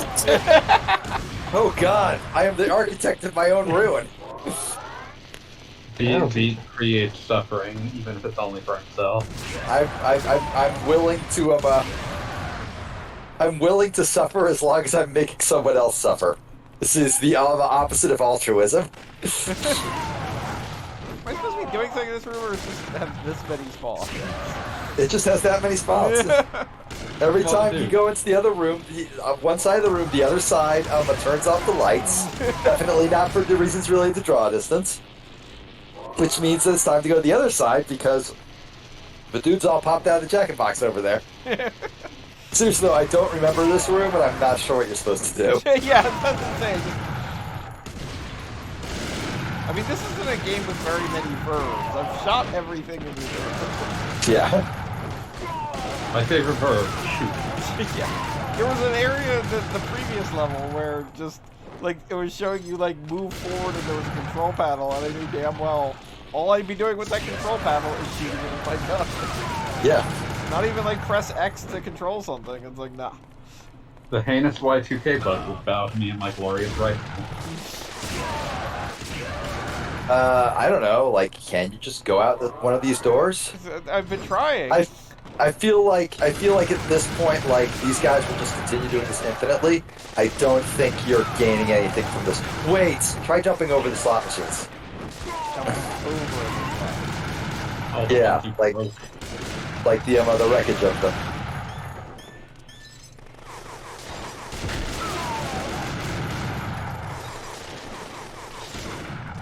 Can you? Like, is it even a possibility? You can. Oh, it is. Okay. All right. Wait, now I've got to go.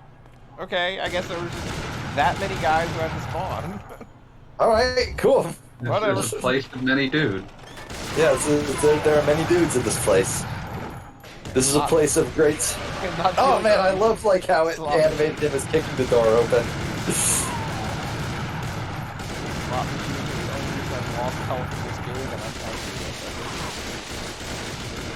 You did this.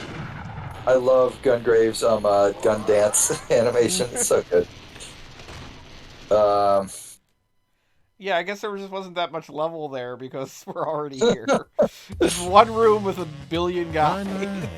We must learn to control. This is a place of great spiritual significance to our people, dudes. Here come the dudes. We have something to ask you. Yeah, I'm thinking about the Aqua Teen Duty Awards. What an odd question. The duties. in the chat. I'd love to help, but I've never. Hey, Prince Hortkin, what's up? But I do know I can't. Hey, somebody in the chat that we don't We're have to gonna watch. My client's Oh yeah, that is nice. He said it. You're not getting out of here alive. I like the angry, like, portrait. I just realized I never actually considered a casino level in my project, even though, like, but the thing is, I already have, like, the story set up and everything. I don't know how I would just shoehorn it in. Maybe it's like a sub-story kind of thing, I don't know. Yeah, just don't give it a story at all. Just be like, sometimes people gamble. No, a game at this point, if I want to be successful, needs a story. I learned that because my previous games I worked on that were light on the story, they did not sell very well. I think people need that they can share moments on Twitter. They can share funny dialogue. Most things don't sell well. Yeah. Well, okay. I'm trying to be the exception. I don't know. I don't fucking. Counterpoint: Vampire Survivors. No story whatsoever. This is true. Yeah, but yeah. There's a story about survival. Stop making me. There might be vampires. Please stop making me doubt my choices. Please make me stop doubting my choices and ideals right now. I'm not in the mood for that. I'm sorry. Alright. Thank you.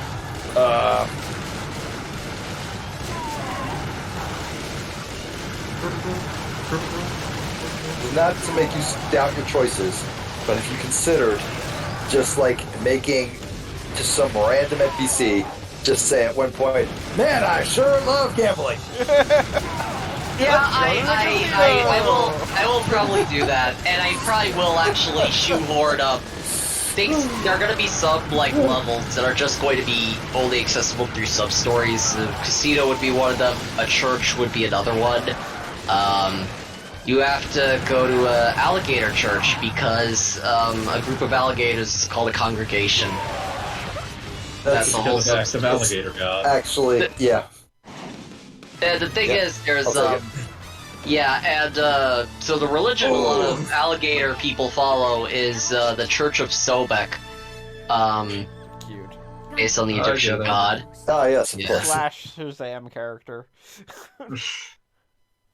Day of the Grave can now be used. That's awesome. That's an awesome name.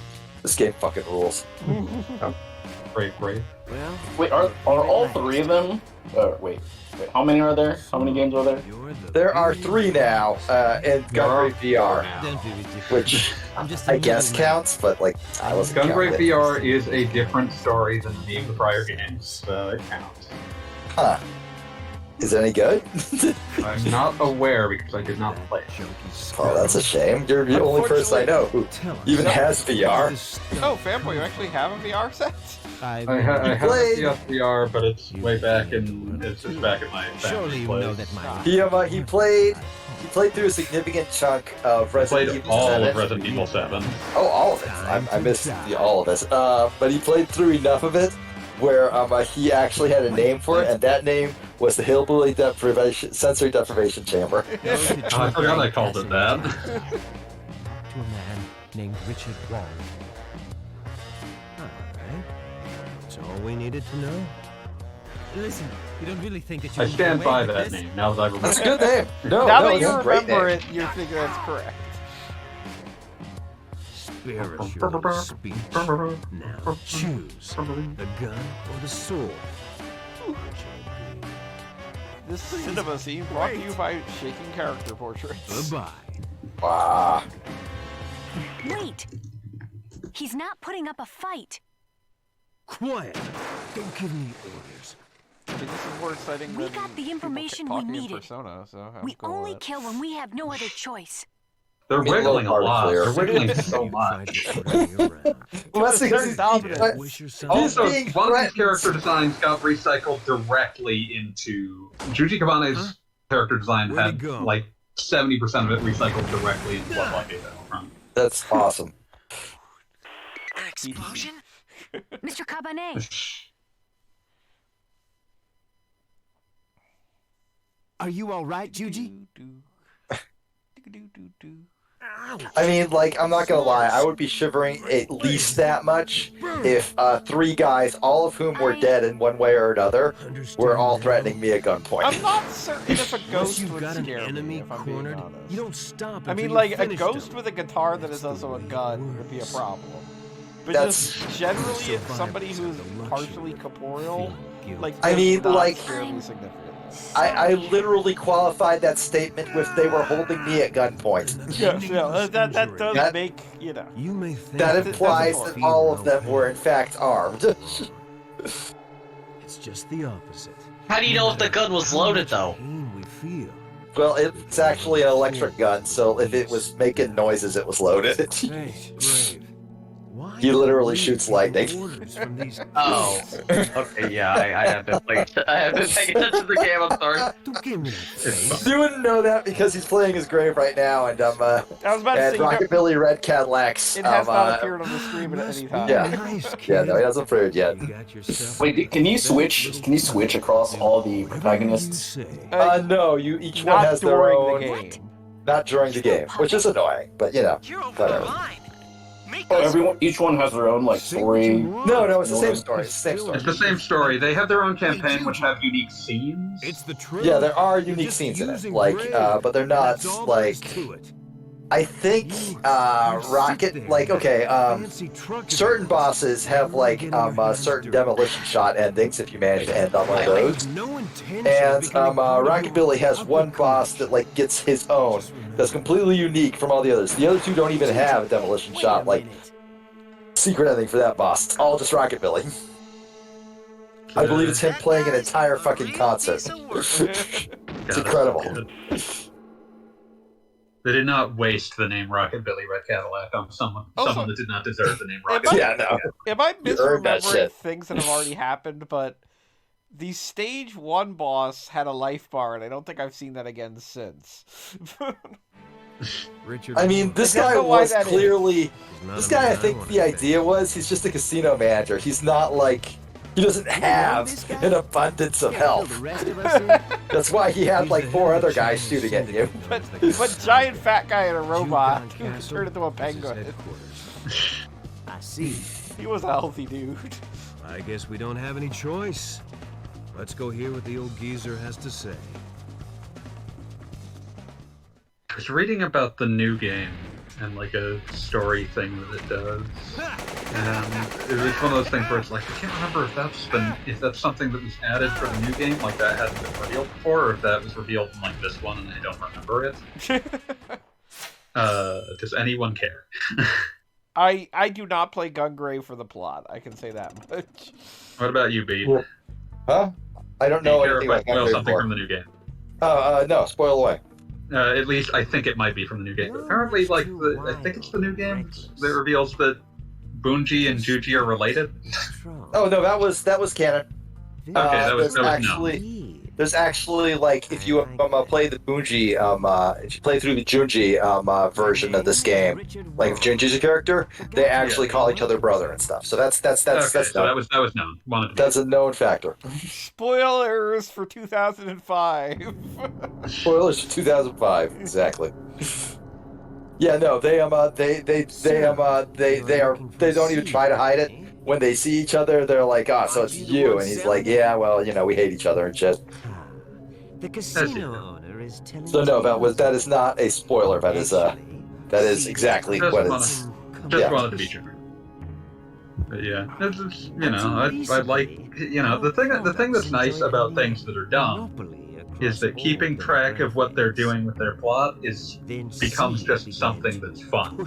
Yeah, exactly. Instead of something that you need to care as much about. Yeah, no, you don't have to. Street Fighter committed to memory. Yeah, you don't have to care about the Gungrave plot, but the Gungrave plot is awesome. So Yeah, so it's fun. You don't have to care about it. You get to care about it. Yeah, something like that.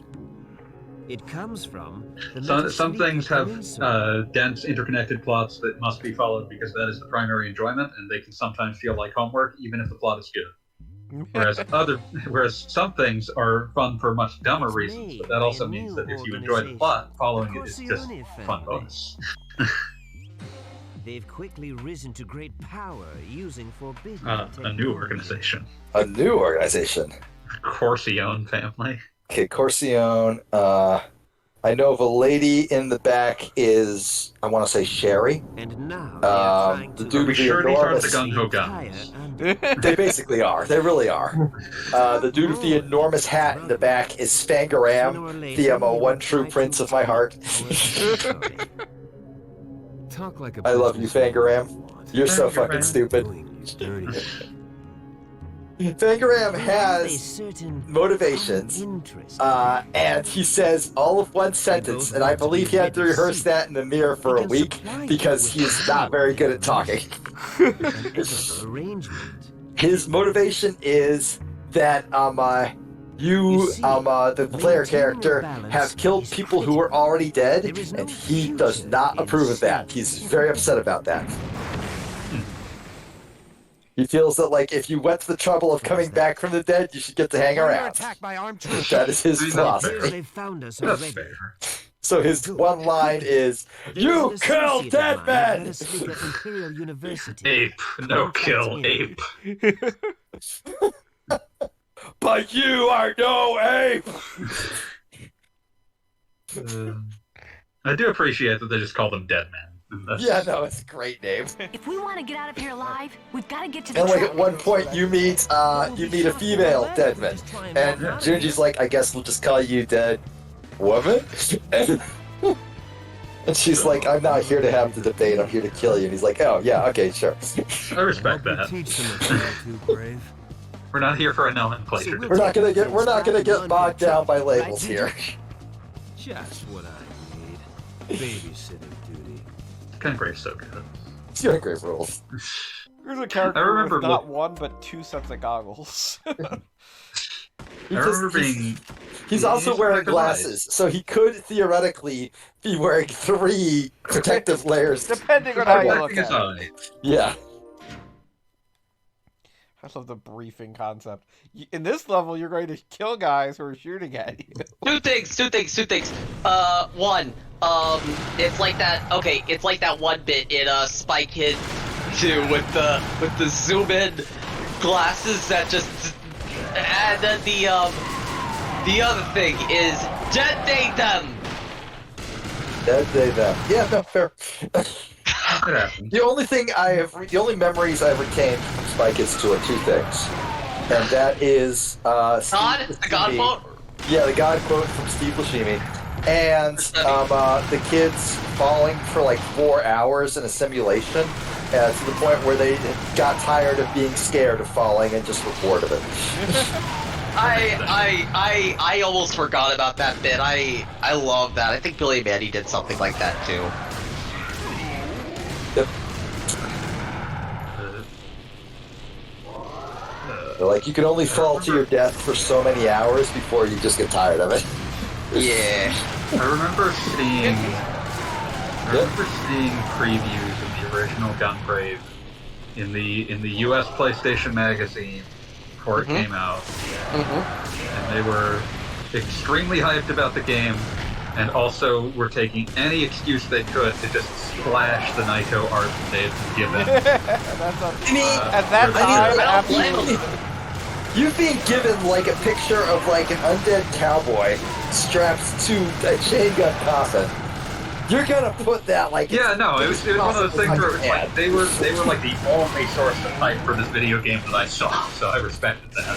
Well, and also, I think I saw an ad for it, so they'll look for this. I'm gonna guess like 98% of readers of PlayStation magazine wanted to be Wolfwood, so like this would be not either Wolfwood or Vash. But I guess Vash, people who wanted to be Vash would go to like the Dreamcast. Okay, I found a scan of a print ad for this game, and yeah, that's fucking sick. I remember those.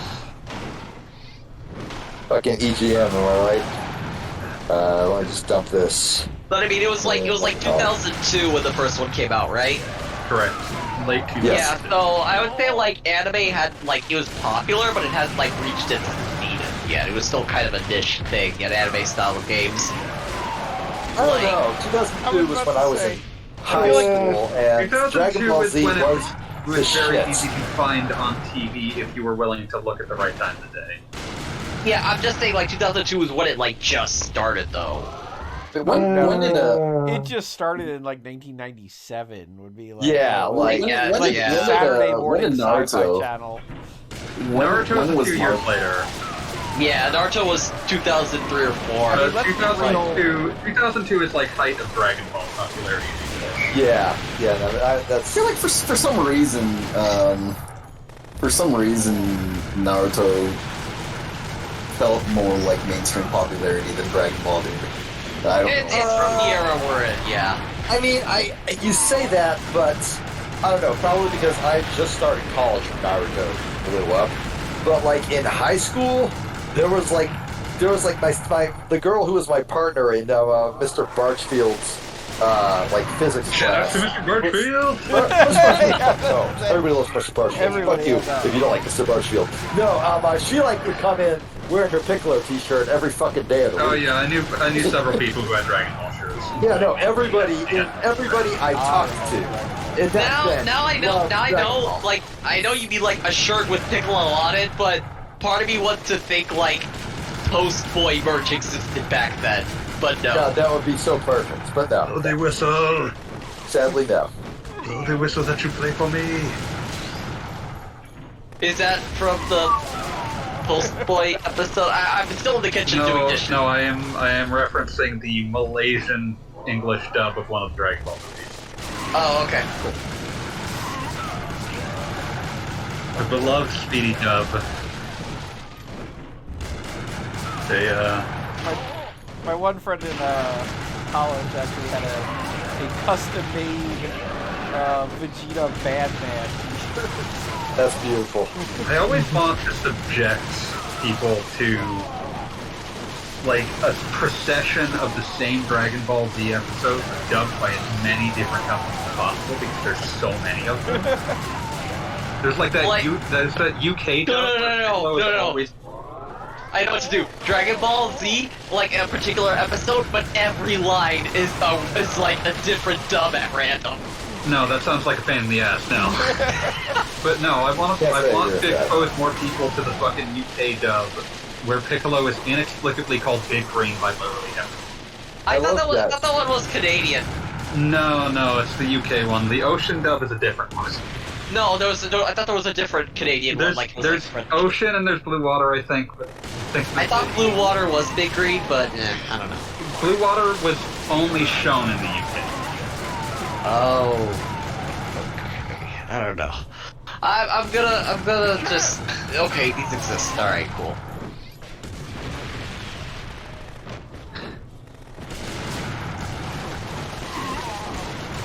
I love that, like, the dudes with the gigantic swords literally jumped across the narrow alley just to kill you with the big swords. A gunfight with swords, so they gotta.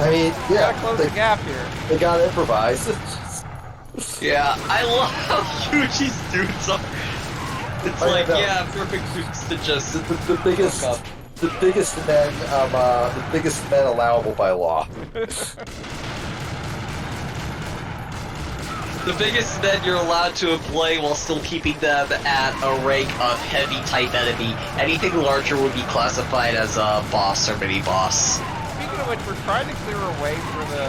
And then you have to pay them more because they're a mini boss. We're trying to clear a way for the kids to get to the van or something, but I still covered like 8 city blocks at this point. Like, where did this park? Haven't you ever tried parking in Credit City? You ever seen 16 Blocks starring Mos Def and Bruce Willis? I like Mos Def. Yeah. It's a decent movie. I like meeting to see. Is he more of a... Be Kind Rewind, I just kept forgetting. No, Be Kind Rewind is good. Yeah, that was fun. A lot of fun.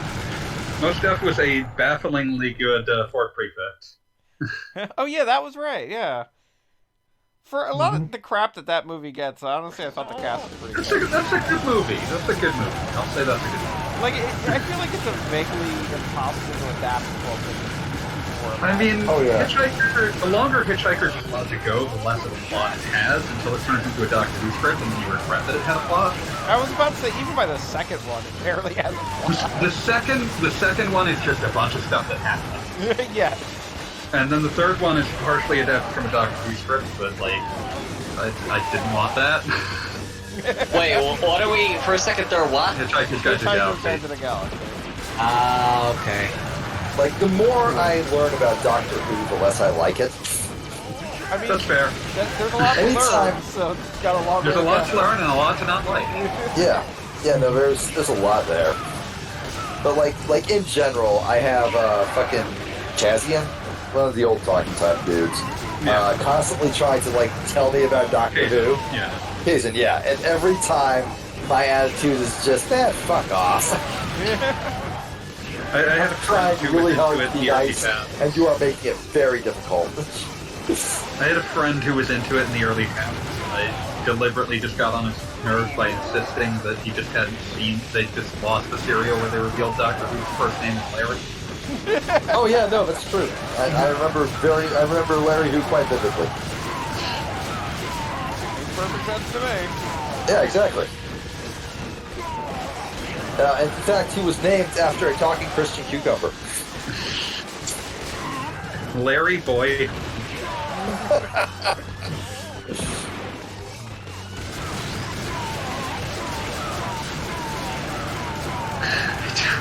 Oh god, I was looking at some magazines that I read when I was growing up and reading game magazines, and I remember the fucking editor-in-chief of the official PlayStation magazine in the US at the time was British, but had like an absolute hatred of Doctor Who, so people kept writing in trying to being like, where's the Doctor Who games? And he just kept responding, take way too many polygons to it or something, that's stupid.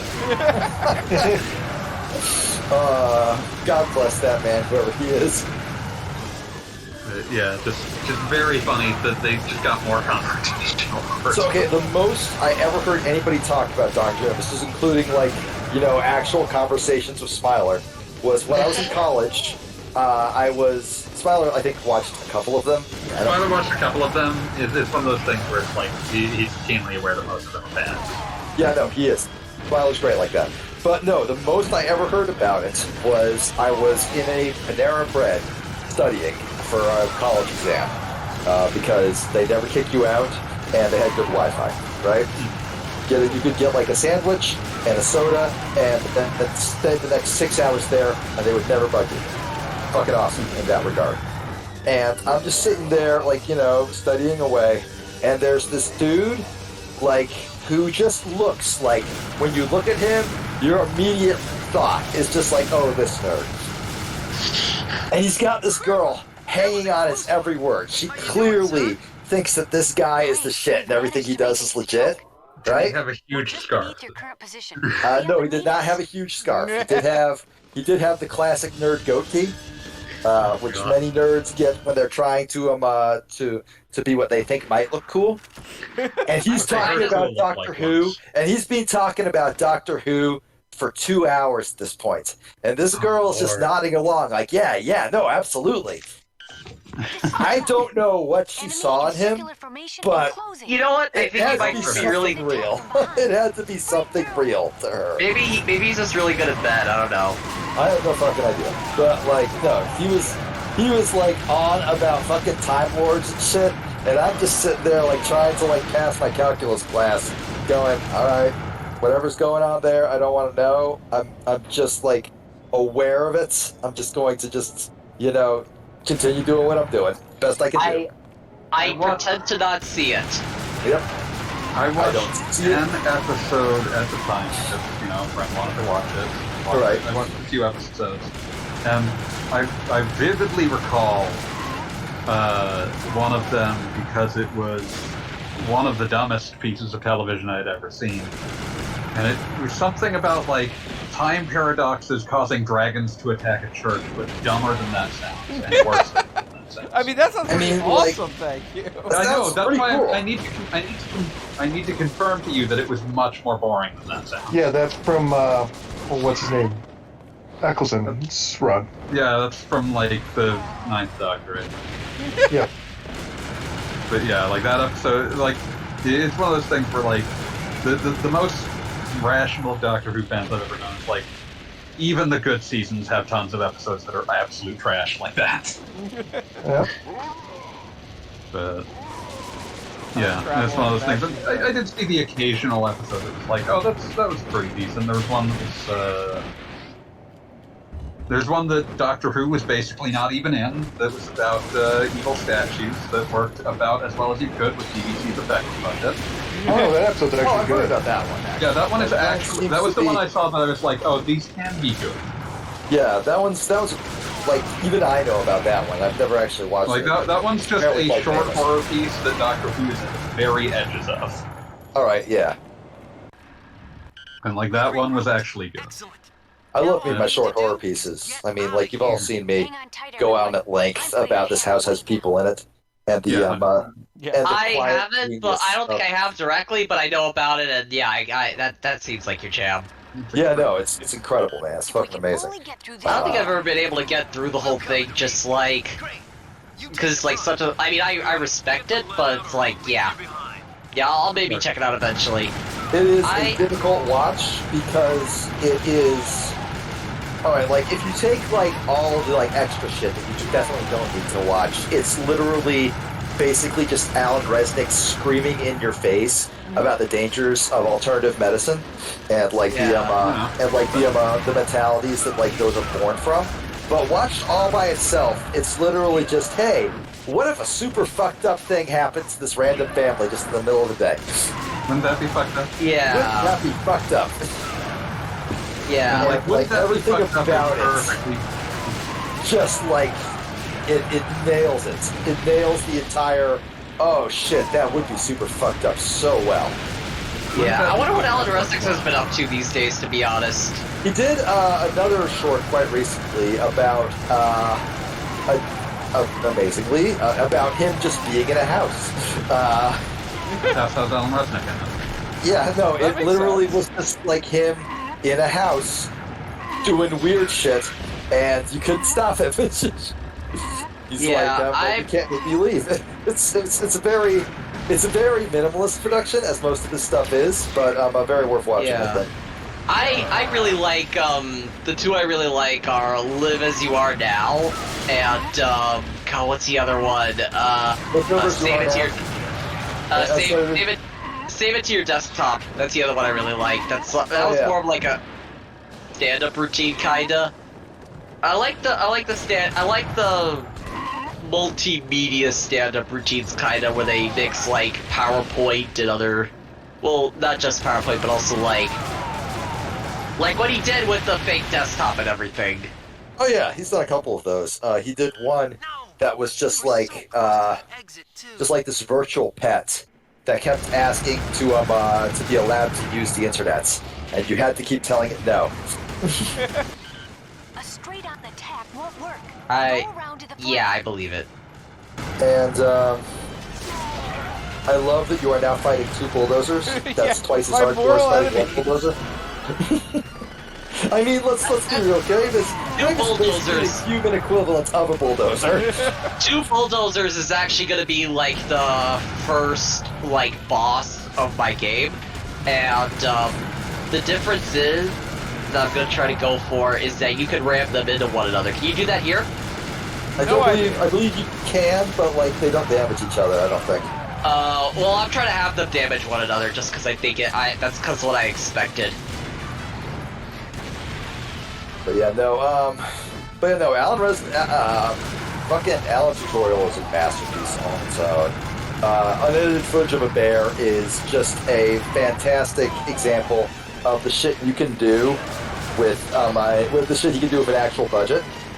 And then This House Has People in It is by far the most I would say it's the most easily to understand. Not necessarily like all the extra stuff, but like the basic idea going on is very much, hey, there's just these guys and this really, really bad thing is just happening in their kitchen. Wonder how that's gonna play out. I'm now just thinking of a weird Adult Swim infomercial shit. I'm just thinking about. Oh fuck, Fanboy! I made you watch. Goddamn, Final Deployment 4 of a boss battle guide yet? No. Was that Resnick or No, it's not Resnick. It's the Too Many Cooks guys. Oh right, those guys, yeah. But no, I was also thinking of fucking Alpha Chow. That happens. Oh, Alpha Chow! Alpha Chow's great. The following is a paid commercial for Alpha Chow. Alpha Chow. So much more than human.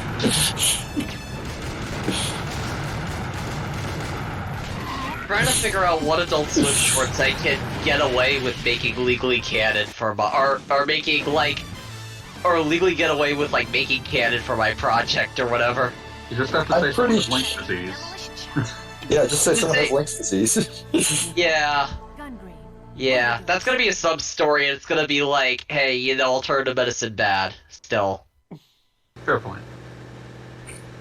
Floor it. We gotta lose. Don't worry, successfully Juju. Doesn't defeated look like anyone's following us. various vehicles. 2 bulldozers. We made it. The final boss. 2 bulldozers. The Corsione family. So, we finally know who our enemy is.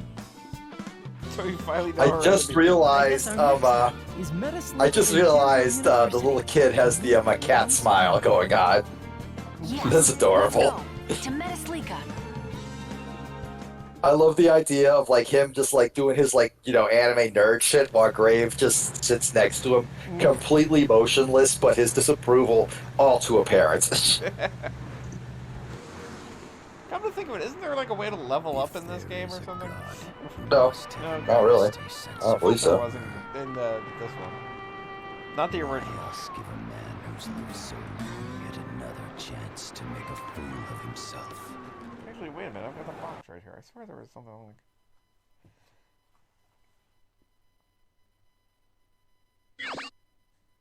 Don Corsione, the drug lord.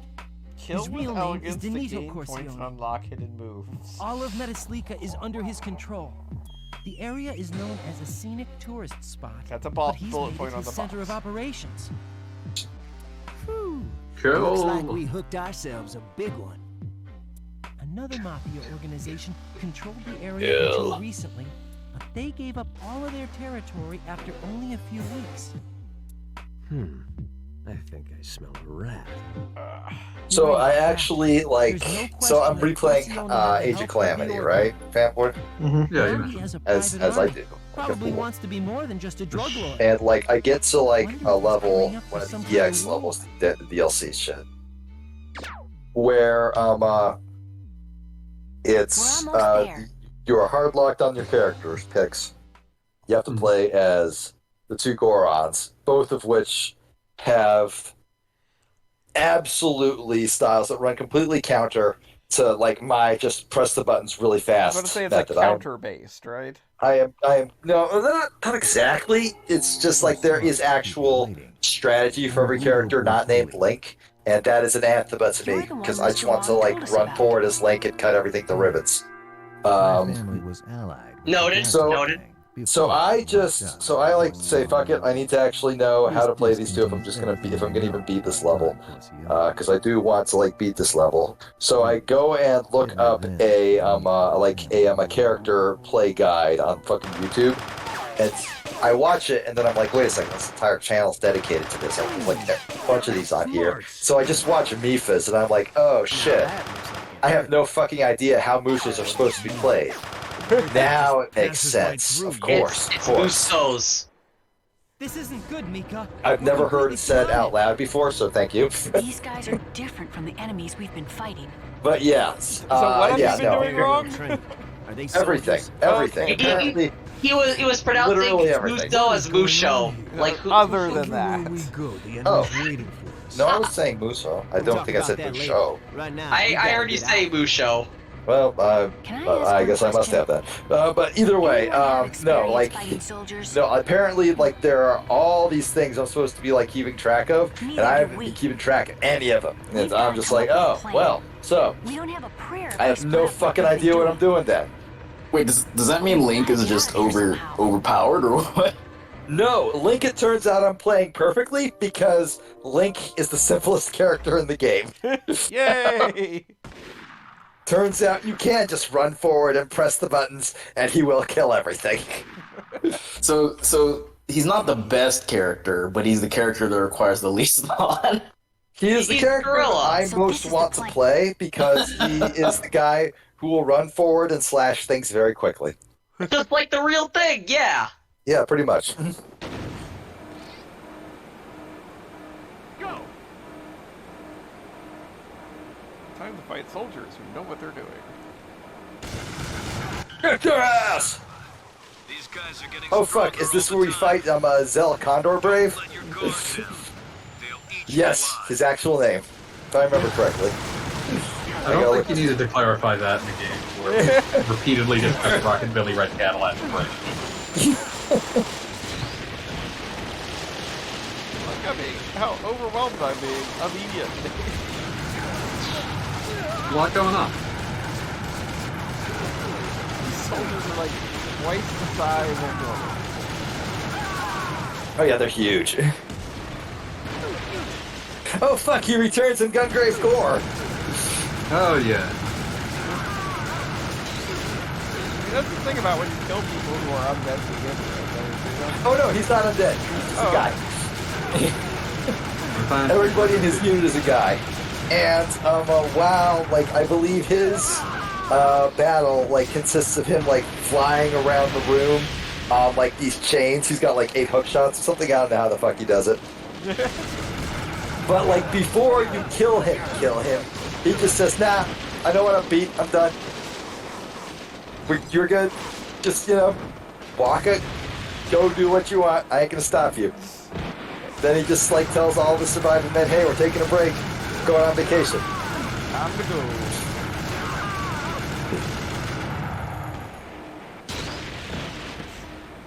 Thought I had a moment there.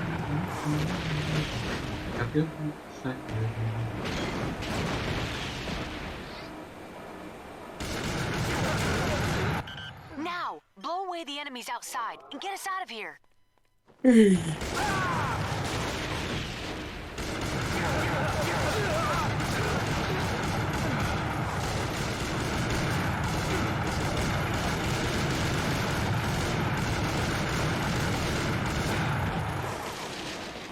Okay, the other Alan Resnick thing I was thinking of was... No, it's not May I Please Enter.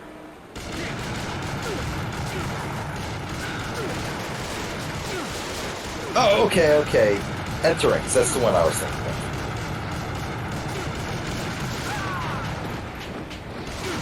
That one's weird. Oh, They're all weird. I mean, they're all weird, but like, that one is especially weird.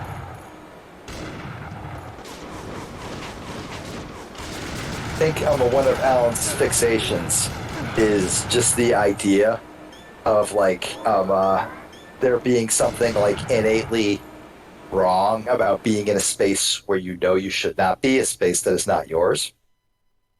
Okay. And like he plays that up extremely well. I feel like that's at least partially because of like where he got started with, which was Alan's tutorial on YouTube, which was very much in the same vein as shit like Marble Hornets, which really ratcheted up the horror to 11 in episodes where Slender Man was not even there. I've seen I think I got most of the way through season 3 and then I got distracted, but the Marble Hornets guy still follows me through because I am friends with someone who's a fan of their work. Hey, awesome. But yeah, no, I would say the single most effective episode of Marble Hornets, I love Marble Hornets. Marble Hornets is a fucking masterpiece. I will fight anybody who says otherwise. Was the one where it's just Jay in an abandoned house. There's nothing supernatural going on in it. You never even see the operator in any reflections or shadows or anything. Was this season 2 or 3? Yeah, season 2, I believe, season 2. Where it's just this trashed house. It's pitch black, except for the camera, and there's just the feeling that it's just off. It makes your hair on your back and neck stand up. It's so well done. Fantastic. You keep waiting for something to happen, and it doesn't, which makes you even more anxious. It's extremely well done.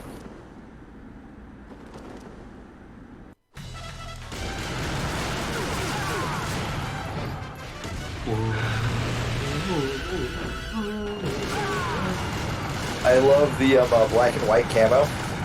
I know it serves like an action purpose in the military, but for the most part, it just makes you extremely visible. Like, we're throwing blood flying around too. Yeah, exactly.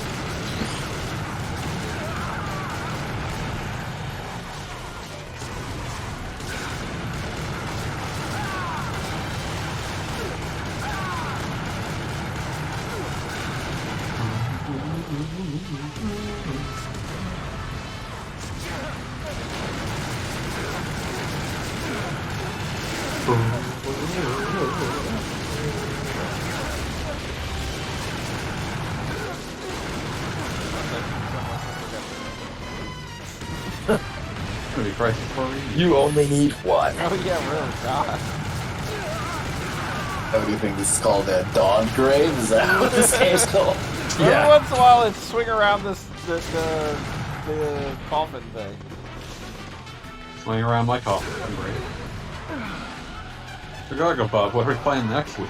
I have no idea. When does Crisis Core come out? I believe next Tuesday. Wait, they're doing a Wait, what? Crisis Core Reunion. It's a remake. Yeah, I think remaster. City's playing it early, actually, or playing the demo or something. If I saw Fame right. But yeah, it's somewhere between remake and remaster. They weren't clear, but it's making a lot of changes, but it's still fundamentally the same. So is it like retooling it so that it lines up with Final Fantasy VII Remake, or...? Allegedly, it has made no story changes at all. That seems like an unusual choice, because... stuff. But, alright, whatever. I mean, like... The gameplay changes they've made sound very good. I mean, sure. Whatever. I mean, Crisis Core was, like, made, like, later than the original 7, so I think the changes would be less drastic or whatever. Crisis Core is significantly older now than FF7 was when Crisis Core came out. It's the way time works. But yeah, it's one of those things, like, I think they just want that game to be available again. Yeah, send an email to Times Manager. It's like very much something that's referenced in whatchamacallit. Yeah. The changes they've made seem like they're kind of fixing everything I didn't actually super like about Crisis Core. I wonder if they're quote-unquote fixing the fact that there was the like be-all, end-all materia of like, what was it, like Mighty Punch or something? That was just, I think that move was something like it did the damage between your HP and your max HP, and so if you just ran around with like 100 HP constantly doing like 99 knockback. I sincerely doubt they'll be changing that simply because that's working as intended. It was I like don't think the anyone way to put that into a game without realizing what it is. I mean, it's one of those things where it's kind of like it's overpowered to the point that it becomes the one strategy you use. Well, I was thinking that like if that gets changed, it's more likely to be as a consequence of the general combat rebalance they've done. Which would make sense. I mean, I'd be happy. Some of the later areas, levels, whatever, are like slogs as far as like, you know, how much HP random monsters have type of thing. Well, the big thing that I was appreciating is that Crisis Core's like actual like combos have a very strange rhythm to them that I do not find pleasing. Well, I think it was like early what would eventually be remake in Final Fantasy 15. I disagree, actually, because like I think it's much more in common with Tabata's next game, Type 0, which also has bad combat. Oh well, the Type 0 is just shit. Yeah, and like I feel like the 7 remake and 15. 15's big problem is that the hits don't have enough impact. I would describe what's wrong with Crisis Core and Type 0 is that they're trying to make the hits have impact by having a generous amount of time between some extra hit stuff, but it just sort of makes them feel off. The entire rhythm of combat doesn't feel quite right. I can't agree with that. Which the way they've changed. Wait, you said there were no changes to story, or was it changes to story or changes to combat? Story. Combat's been totally reworked. Stories largely, if not entirely. Okay. But yeah, like I would argue that you know, like that was my biggest issue with playing Crisis Core. That it just like slicing dudes doesn't quite feel right, and it seems like they generally like one of the first things they called out about they changed about combat was that sort of hit stop wasn't really there anymore, so it would feel more. We made it feel better. Yeah, it seems like it feels more like remake, and I'm fine with that. Fanboy, I have to let you know this. I just hacked Square Enix's servers, and I got the entire text file of the story right here. Pool Boy Ghost shows up more than you would guess.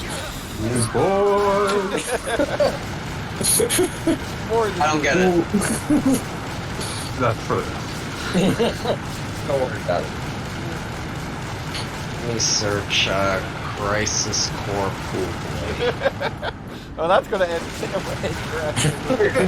Yeah. Not a pool boy. Okay, this really is a joke. Okay, I wasn't sure. You don't understand. Oh yes, baby, rappy, turn around, let me sing a song, just sing along, it's like Clean the Pond. I work for Harry Armstrong. I'm trying to remember, there were like 90 side missions, but 5 like actual story missions. That I mean, it was designed to be a portable game. The game could be completed in 5 minutes. And for my city, I'm putting it on strong. From dust till dead, that pipe so long, I'm super strong, but I'm over long.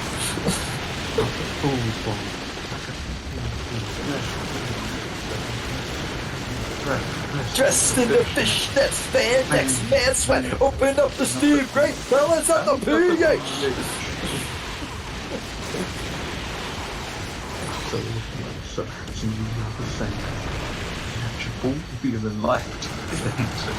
Dancing! Old ladies, I'm romancing. Tantric mantra, girl, you fancy. Many years on still. Flex that our bold glow, God, let him switch the tools up. If they hate, just let them hate. Watch the money pool up.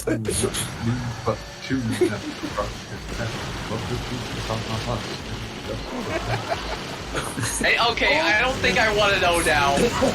I told you you're better not knowing. Yeah. Oh snap, hold back, door slams and the floor creaks. Honey, I'm home. Like, oh shit, fold the sheets, full of me, streak and sneak. It's a pool truck. I'm the pool boy, and I don't give a fuck.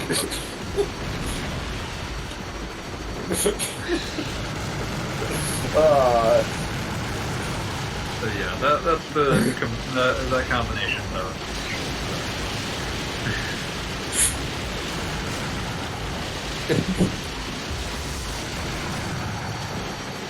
I'm excited for Crisis Core Reunion.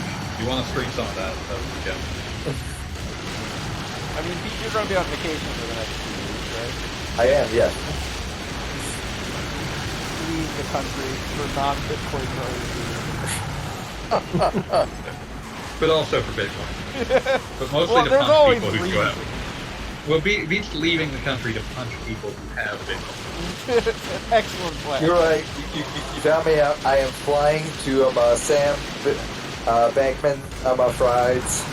What the fuck ever his name I is. still can't believe he was actually named Bankman. Sam Bankman. Seriously. No, I am flying to his house, and I'm just going to kick him in the nuts repeatedly. Pete, don't bother. Mafia will get him. Yeah, no, that's true. Yeah. Getting the other. Yeah, that's true. They have been. It's been a fucking hit parade. Yeah, I love that post. Wow, that's the way of phrasing that. Like, why isn't anyone asking any questions? Because they've already been answered. What do you expect these questions to reveal, good sir?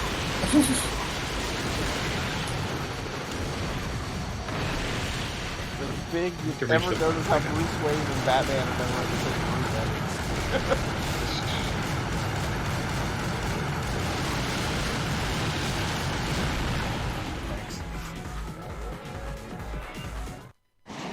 Oh, no, he's level. Okay, whatever.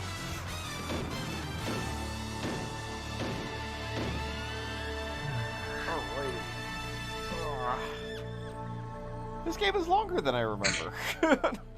Yeah, this one, they were intent on, like, addressing the criticism that the original Gungrave was not long enough. Overdose. And this is longer, but it is also the $15 version, right?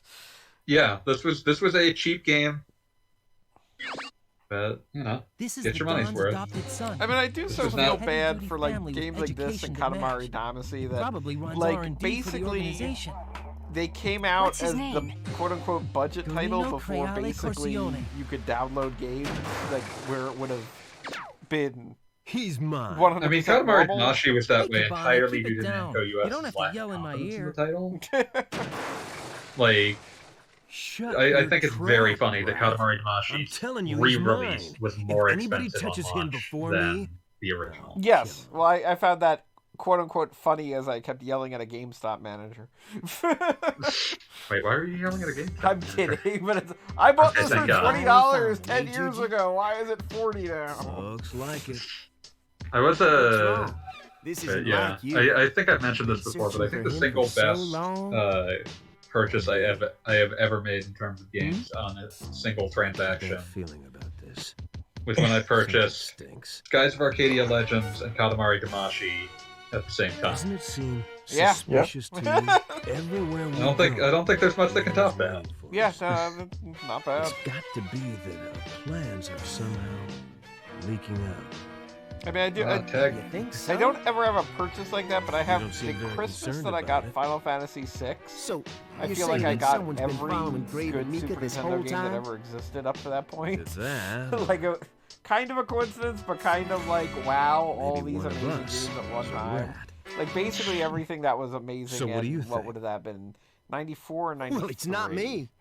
94. 94. that, Like you if you could name a idiot. good Super Nintendo game in 1994, So what I do you got wanna it for do that about it? Christmas specifically. Our goal Demon's is Crest. Yeah, Demon's Crest was Maybe all. it That would was be one of the better number one things I asked if for. the two of us worked on our own You from now fucking on. dork. Dude, A, Nintendo Power told me it was good, and B, Nintendo Power said it was like Mega Man, so I was there with bells on. Also, Jeannie offered Plock. Plock, I think I actually got for my birthday. One of the Plock heads out there. Okay, this is going to sound ridiculous, but my friend Tim and I, at that point, for some bizarre reason, actually kind of got obsessed with Plock.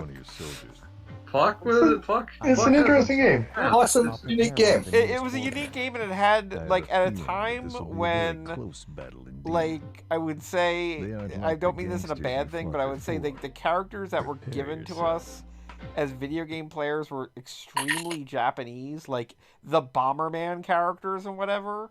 I did feel like the plot characters were much more like something you'd see on a Saturday morning cartoon show, which was much more like up our alley, so to speak. Here we are.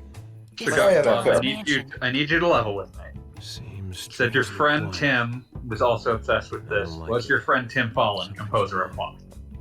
Was what? It isn't like you to be Was so your friend rude. Tim Fallon, composer of Plock? Unfortunately, no. Unless That's a shame because Tim Fallon was in 4th grade. Because like the boss music for Plock goes so fucking hard. Oh, dude, Everything Tim Fallon ever composed goes super hard, which is tragic because Tim Fallon has composed for like 2 good games and like 900 bad ones. Wait, what are the 2 good games? Even so, The 2 good games I would say are Clock and I Am Leaving Space Open for there to be another. Yeah, that's how I was like, wait, what's the other one? Because like I'm looking at these Spider-Man and X-Men and Arcades of Revenge, Yeah, incredible not- crash test dummies, One of the worst Like- games. Crash Test Dummies, oh so awful. Silver Surfer, Solstice. Why are you torturing yourself like this? Christ! Just this hellish hit parade of the worst games you've ever played, but they all have soundtracks that fucking slap because they're all composed by Tim Fallon. I mean, this Yeah, I has thought Solstice was kind of a cult classic or whatever. Yeah. Only for KN. I don't know what Only for we're KN. talking about. But what I was going to say was, if you've never heard, Tim Fallon wrote one CD quality vocal track ever, and it is the fucking theme song to Ultraverse Prime. And it's fucking incredible. And it's a fucking licensed beat 'em up based off of Ultraverse Prime, so it's the shittiest, like it's attached to the shittiest game possible. Oh man, Ultraverse. Okay, so to bring it back to something that we were talking about earlier, if you asked me, since we're talking about the Super Nintendo generation and this kind of came up, what the worst games that like ever existed were of the Super Nintendo era, my two choices without even having to think about it would be X-Men and Spider-Man and Arcade's Revenge and Primal Rage. Yep. Like, just immediate, like, don't even have to think about Arcade's Revenge was like something that, like, Arcade's Revenge was something that, like, even as a child, I was ready to believe that any game that I played was such shit. Maybe I just didn't understand it. Like, I played Arcade's Revenge like once, and was like, no. Yeah, no, Arcade's Revenge is hateful. Like, this is a game where it's like, of course you want to play as Spider-Man and the X-Men. How could this go wrong? And just everything about it is exactly how it can go wrong. Like, you've got fucking Storm, who can fly and control the weather, and they put her in a water level. And it's like, why would you do that? Because they're trying to think, like, what would the villain do? Like, I understand that there can be a rationale for this, but not for, like, a game that anybody would actually want to play. It should not have been happening. Yeah, yeah. I'd like to also point out that the Ultraverse Prime theme is 7 minutes long. Of course. Is somebody singing the whole time? Not the whole time. There is, like, a pan flute solo partway through. That's some, like, pan flute solo. Amazing. I believe it is sung by Tim Follin's brother, Jeff Follin. Amazing. Like Arcade and X-Men Revenge, like, there are some really genuinely clever ideas in that. Like, if you pay attention. Like obviously Wolverine having to fight clowns is always a good time.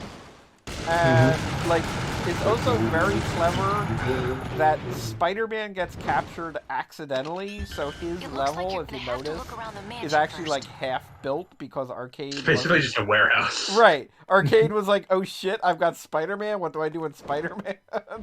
Like, he designed, like, elaborate giant playing cards for Gambit, but Spider-Man's like, I don't know, I guess we'll fight the Rhino. Oh, that boss is... I think my copy was glitched. Yeah, your copy was glitched. It would be difficult to tell. Well, you know what I mean. Yeah. That whole fight, it's just... It's so bad. I beat Carnage once, and I just could never do any damage to Rhino. Yeah, no, I believe that. I need to... Oh no, I think you're supposed to do some stupid thing with Rhino. Like it only hurts when he's raining. Something like that. I'm trying to remember the exact details. But no, there are a lot of You would think if you were making a Rhino boss, you would just have it crash into things. That would be the normal thing. Yeah, no, there are a lot of little things, like also the fight with Juggernaut with Wolverine, that, like, there's a way you're supposed to do that, but there's no indication of what you're doing is correct. So you will probably just die. This statue be I thought Juggernaut's whole thing was that, like, you can't actually hurt him. Well, so, like, you have to do something stupid. Technically, all the villains that you fight in Arcade Revenge are all robots or in some way simulation or whatever. It's all created by Arcade. Okay. And it's like Doom bots, but it's the whole thing. Yeah, no, I mean, like, there is the excuse of you're fighting very strong, like, robots, but they're robots. For the robots. You're about to die, Gogglebob. Yeah, I know.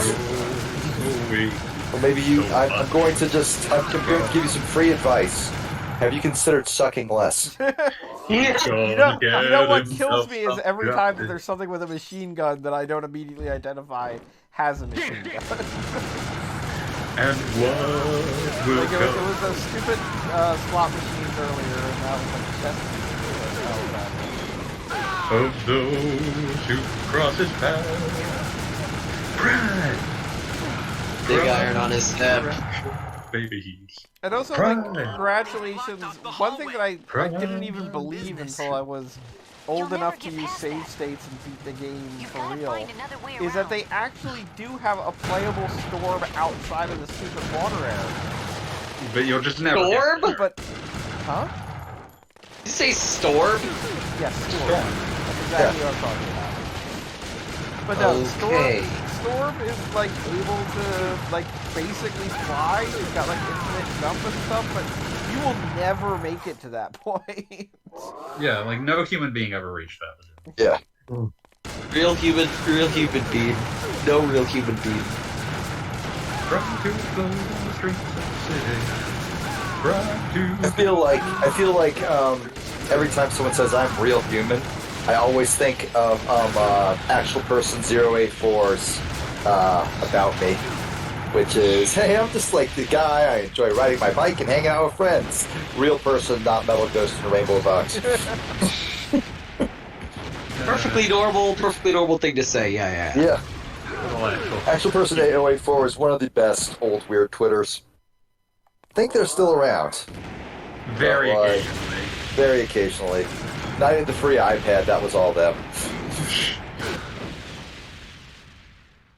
That was kind of their swan song. I liked how I was trying to reflect missiles, and at one point managed to get hit by literally every single one. Yeah, because you're so good at getting hit by missiles. You suck. Up the city.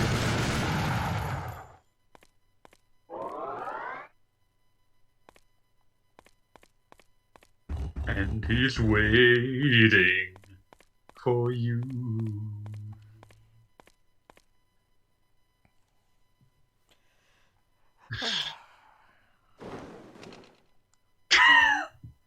Taking out the garbage, beating up his foes. He's a lawbreaker doing what he knows. Somewhere. Fucking love the Ultraverse crime scene. How long? That goes on for 7 minutes. Yes! We just said that. I know. I'm just saying, it's like wow. Like, you have that. You know what it's out? You know what it reminds me of? Hypnospace Outlaw Ready to Shave. Yeah, I can see it. Because that song is also like 7 minutes, but that's like part of the joke. I also love the fact that this game, in an attempt to value add this incredibly shitty beat 'em up that they were not willing to release by itself, they dropped in digitized versions of all the Ultraverse Prime comics that existed at that time. They are in the shittiest, crunchiest, like, bit rates. I was about to say, what unreadable. system was it released on? Or... Sega CD. Okay. That's a great idea. Because if there's something I want to do, it's read something on a Sega CD screen. You love it. Imagine you can have a library of Ultraverse Prime by bringing around your Sega CDX. Yeah.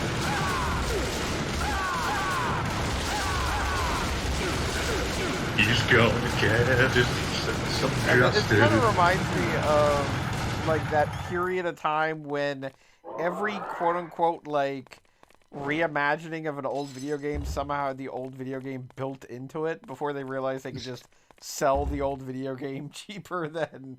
It was also especially bad when they would do it and then it would turn out that the old game was better than anything. Oh yes, absolutely. Let me tell you about Pitfall 3D Beyond the Jungle. Yeah. This seems too easy. No, Pitfall. Okay. Keep your guard up, Juji. The best thing in that was the ability to unlock the original Pitfall and Bruce Campbell's voice acting. Mm-hmm. Yeah. He's the highlight.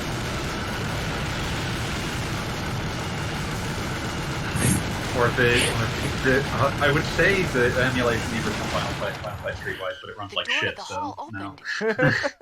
I was about to say nothing. It runs so very bad. The best part of Final Fantasy Final Fantasy. I would play Final Fantasy Streetwise. Have they ever done a straight up Final Fantasy beat 'em up? Because I'd be into that. I don't think there was ever one that could be just called a beat 'em up. But like we had like I mean Dissidia can even barely be called a fighting game as far as I'm concerned. Like it is definitely a fighting game, but like it in no way plays like a fighting game. I remember fucking reviewing Dissidia Duodecim on first Small Outside. Like people like giving it like a 3 and people being curious, but I said this isn't a very good fighting game.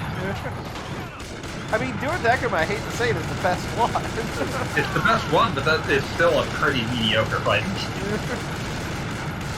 Is that the second one? Or... Yeah, that was the second PSP game. Wait, how many Dissidias are there? 3. There's more games that There's an arcade version too. I was about to say, kind yeah. of like 2.5, or 3.5, I'd say. Because the arcade one and the one we got on whatever PlayStation 4. Very similar, but officially they were considered to be the same game. Yeah, but there was definitely like the best thing that came out of that game was the like fucking interviews where they talked about how Nomura had to redo all the do all the new character art, and he was like debating with himself if he had to give Ramza a nose. Never. He like after a great deal of like internal like debate, he ultimately decided he needed to because it looked too weird for him to be standing next to another character where Ramza just doesn't have a nose. The front doors will open.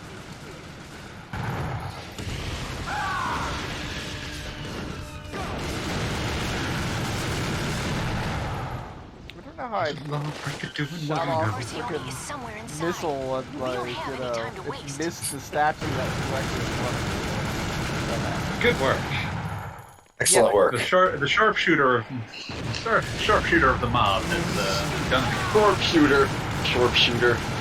Yeah, no, I do have to say regarding what was the PlayStation Dissidia called? Dissidia NT. NT, yeah. I really wanted to like NT as somebody who even did like Duodecim, and just seriously, like that game just made me mad with the choices. Not a great game. Like the fact that it's like a game that's reliant one way or the other on having a team that you have barely any control over. And yeah, it's not a great. Yeah. I think you just go out the door, Goggle Bob. Yeah, no, but I'm killing everything. Okay. But well, I respect these choices. Those are good choices. I do 100% understand why their next collaboration with Koei Tecmo was not another Dissidia. Yeah. They just switched it and like, hey, let's go. You guys go make a Dark Souls. I mean that game had freaking like. I think I'm gonna head out soon. Have a good evening, everyone. Have a great night. Have a good one. Later. But yeah, I'm 100% in the tank for Stranger of Paradise. And Stranger of Paradise is bullshit.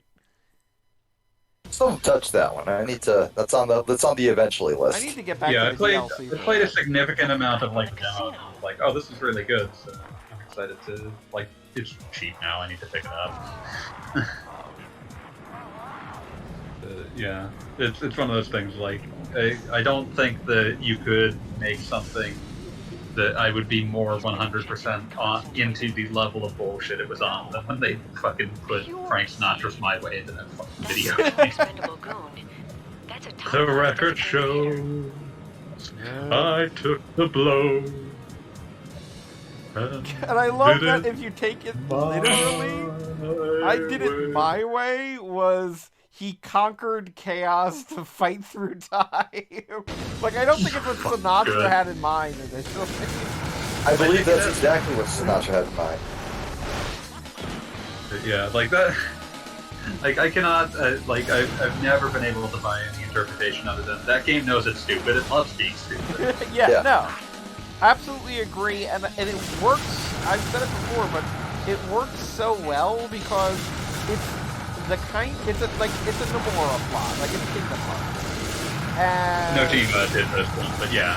I mean, like, it's in that vein. I mean, it's easy to say, like, not to blame Nomura, but it's the kind of thing where there's super complicated stuff going on. And in Kingdom Hearts, like, that happens, and it's like, can't somebody just say, wait a minute, something fucked up just happened? Can we, like, draw attention to that for a second? Whereas in Stranger of Paradise, like, of course your main character doesn't talk about it. He's too stupid to understand. Like, when confronted with the concept of chaos, ambiguous, like, thing that is unkillable rather than a literally murderable thing. He says that's bullshit and puts it in headphones. Yeah. Like, his solution to literally everything is, I have a sword. I don't know if you're aware of this, but I have a sword. I can kill it. We're getting together and we're gonna kill him.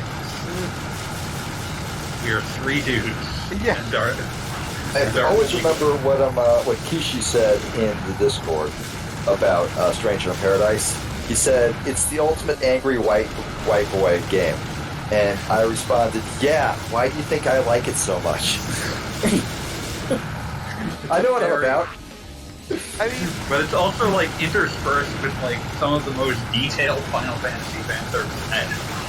Yeah, no, I mean it really goes nuts. That stuff's that's all gonna fly right over my head.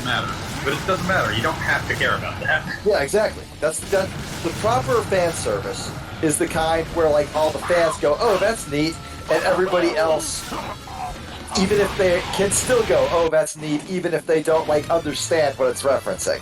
Because it's not important to is understand. actually really strong as long as you're not playing the PS4 version where it just clearly seems to have been downported late in life. But yeah, no, but I mean, because there's both a Final Fantasy 11 area and a Final Fantasy 14 area, and I barely played either of those games. Overdose. But they're still fun areas. Like, you don't They need still have to know strong what's art happening. direction. Yeah, you don't need pre-existing knowledge. Got him, Grave. Knight of the Grave can now be used. Also, it is. I have to drive to work tomorrow morning, which is like means getting up at like 6, and it is like 11 now. So I'm probably gonna go to bed pretty soon, I mean, I guys. think we can quit here and just call it a night. Yeah, it's pretty late. We're in a good Yeah, but yeah, it's a really great game. I really love it. All right, and have I'm a so safe glad trip, to play Pete. Enjoy whatever country you're going to. I will. Have escaped. All right, I'll talk to y'all later. Have a great evening. Peace. See ya. Have a good one. You know. I'm just waiting until I can save, so it should be soon. Thought you were gonna finish this in one go. I did too, but I mean, well, we're at chapter 6. How close are we to the end? I don't remember. Forget how many chapters This are is in the this. Corsione family's seed production check. facility. At least according to the information Never knew on so. the disc. Godball was clearly like throwing out the lifeline. I'm looking, motherfucker. Well, it's just kind of like, I don't know how many chapters there are. Well, I don't know either. What you want from me? You want me to lie to you? Actually, let me defend fanboy. He was just showing solidarity. Yeah, like you. We all agree. We don't know how long this game is. I do wonder where the Don and his men have disappeared to. Yeah, this one's new to me, so I have no idea. Yeah. You're excused by virtue of not having played it. Oh, Hey, Mika? I'm fine. Like, it feels like the kind All of this game that would have 8 excitement levels. too much for you? Listen, if you pull something like 9. that while we're in battle, Oh, you there can you get go. somebody Close. killed. I'm sorry. 2/3 of the way through, you can I'll be play fine. through. You can when Beat gets back, you play I was through about to that. say, and I have to some play when Great Gore. Beat's here. You're not Yeah, when playing Beat gets house back, here. play through the rest of this, You and then can't play handle Gungrave Gore. Maybe Yeah, you there you should go. go We can home move to your right mom. from one to the other. Kabane? That's going too far. You don't understand anything. That's enough, Spike. But Yeah, I It's did kind all of think we'd right. finish and I get to play as Billy. Mr. Red Cadillac himself. Alright, there we go. I can save, so we're gonna call it a night. Callie, are you losing to anybody on Guilty Gear or something right now? Oh no, what is it? They actually held like a what is it? They held a big event this past weekend, which I couldn't go to because I had other previous plans already. Other plans than Guilty Gear? Anyway, yeah. So they're like, hey man, like, you know, that was a big like, it took a lot of work to you know, set up for that, you know, real life event. So we're gonna take the rest of the year off. So, yeah. Taking a month off. Yeah. Well.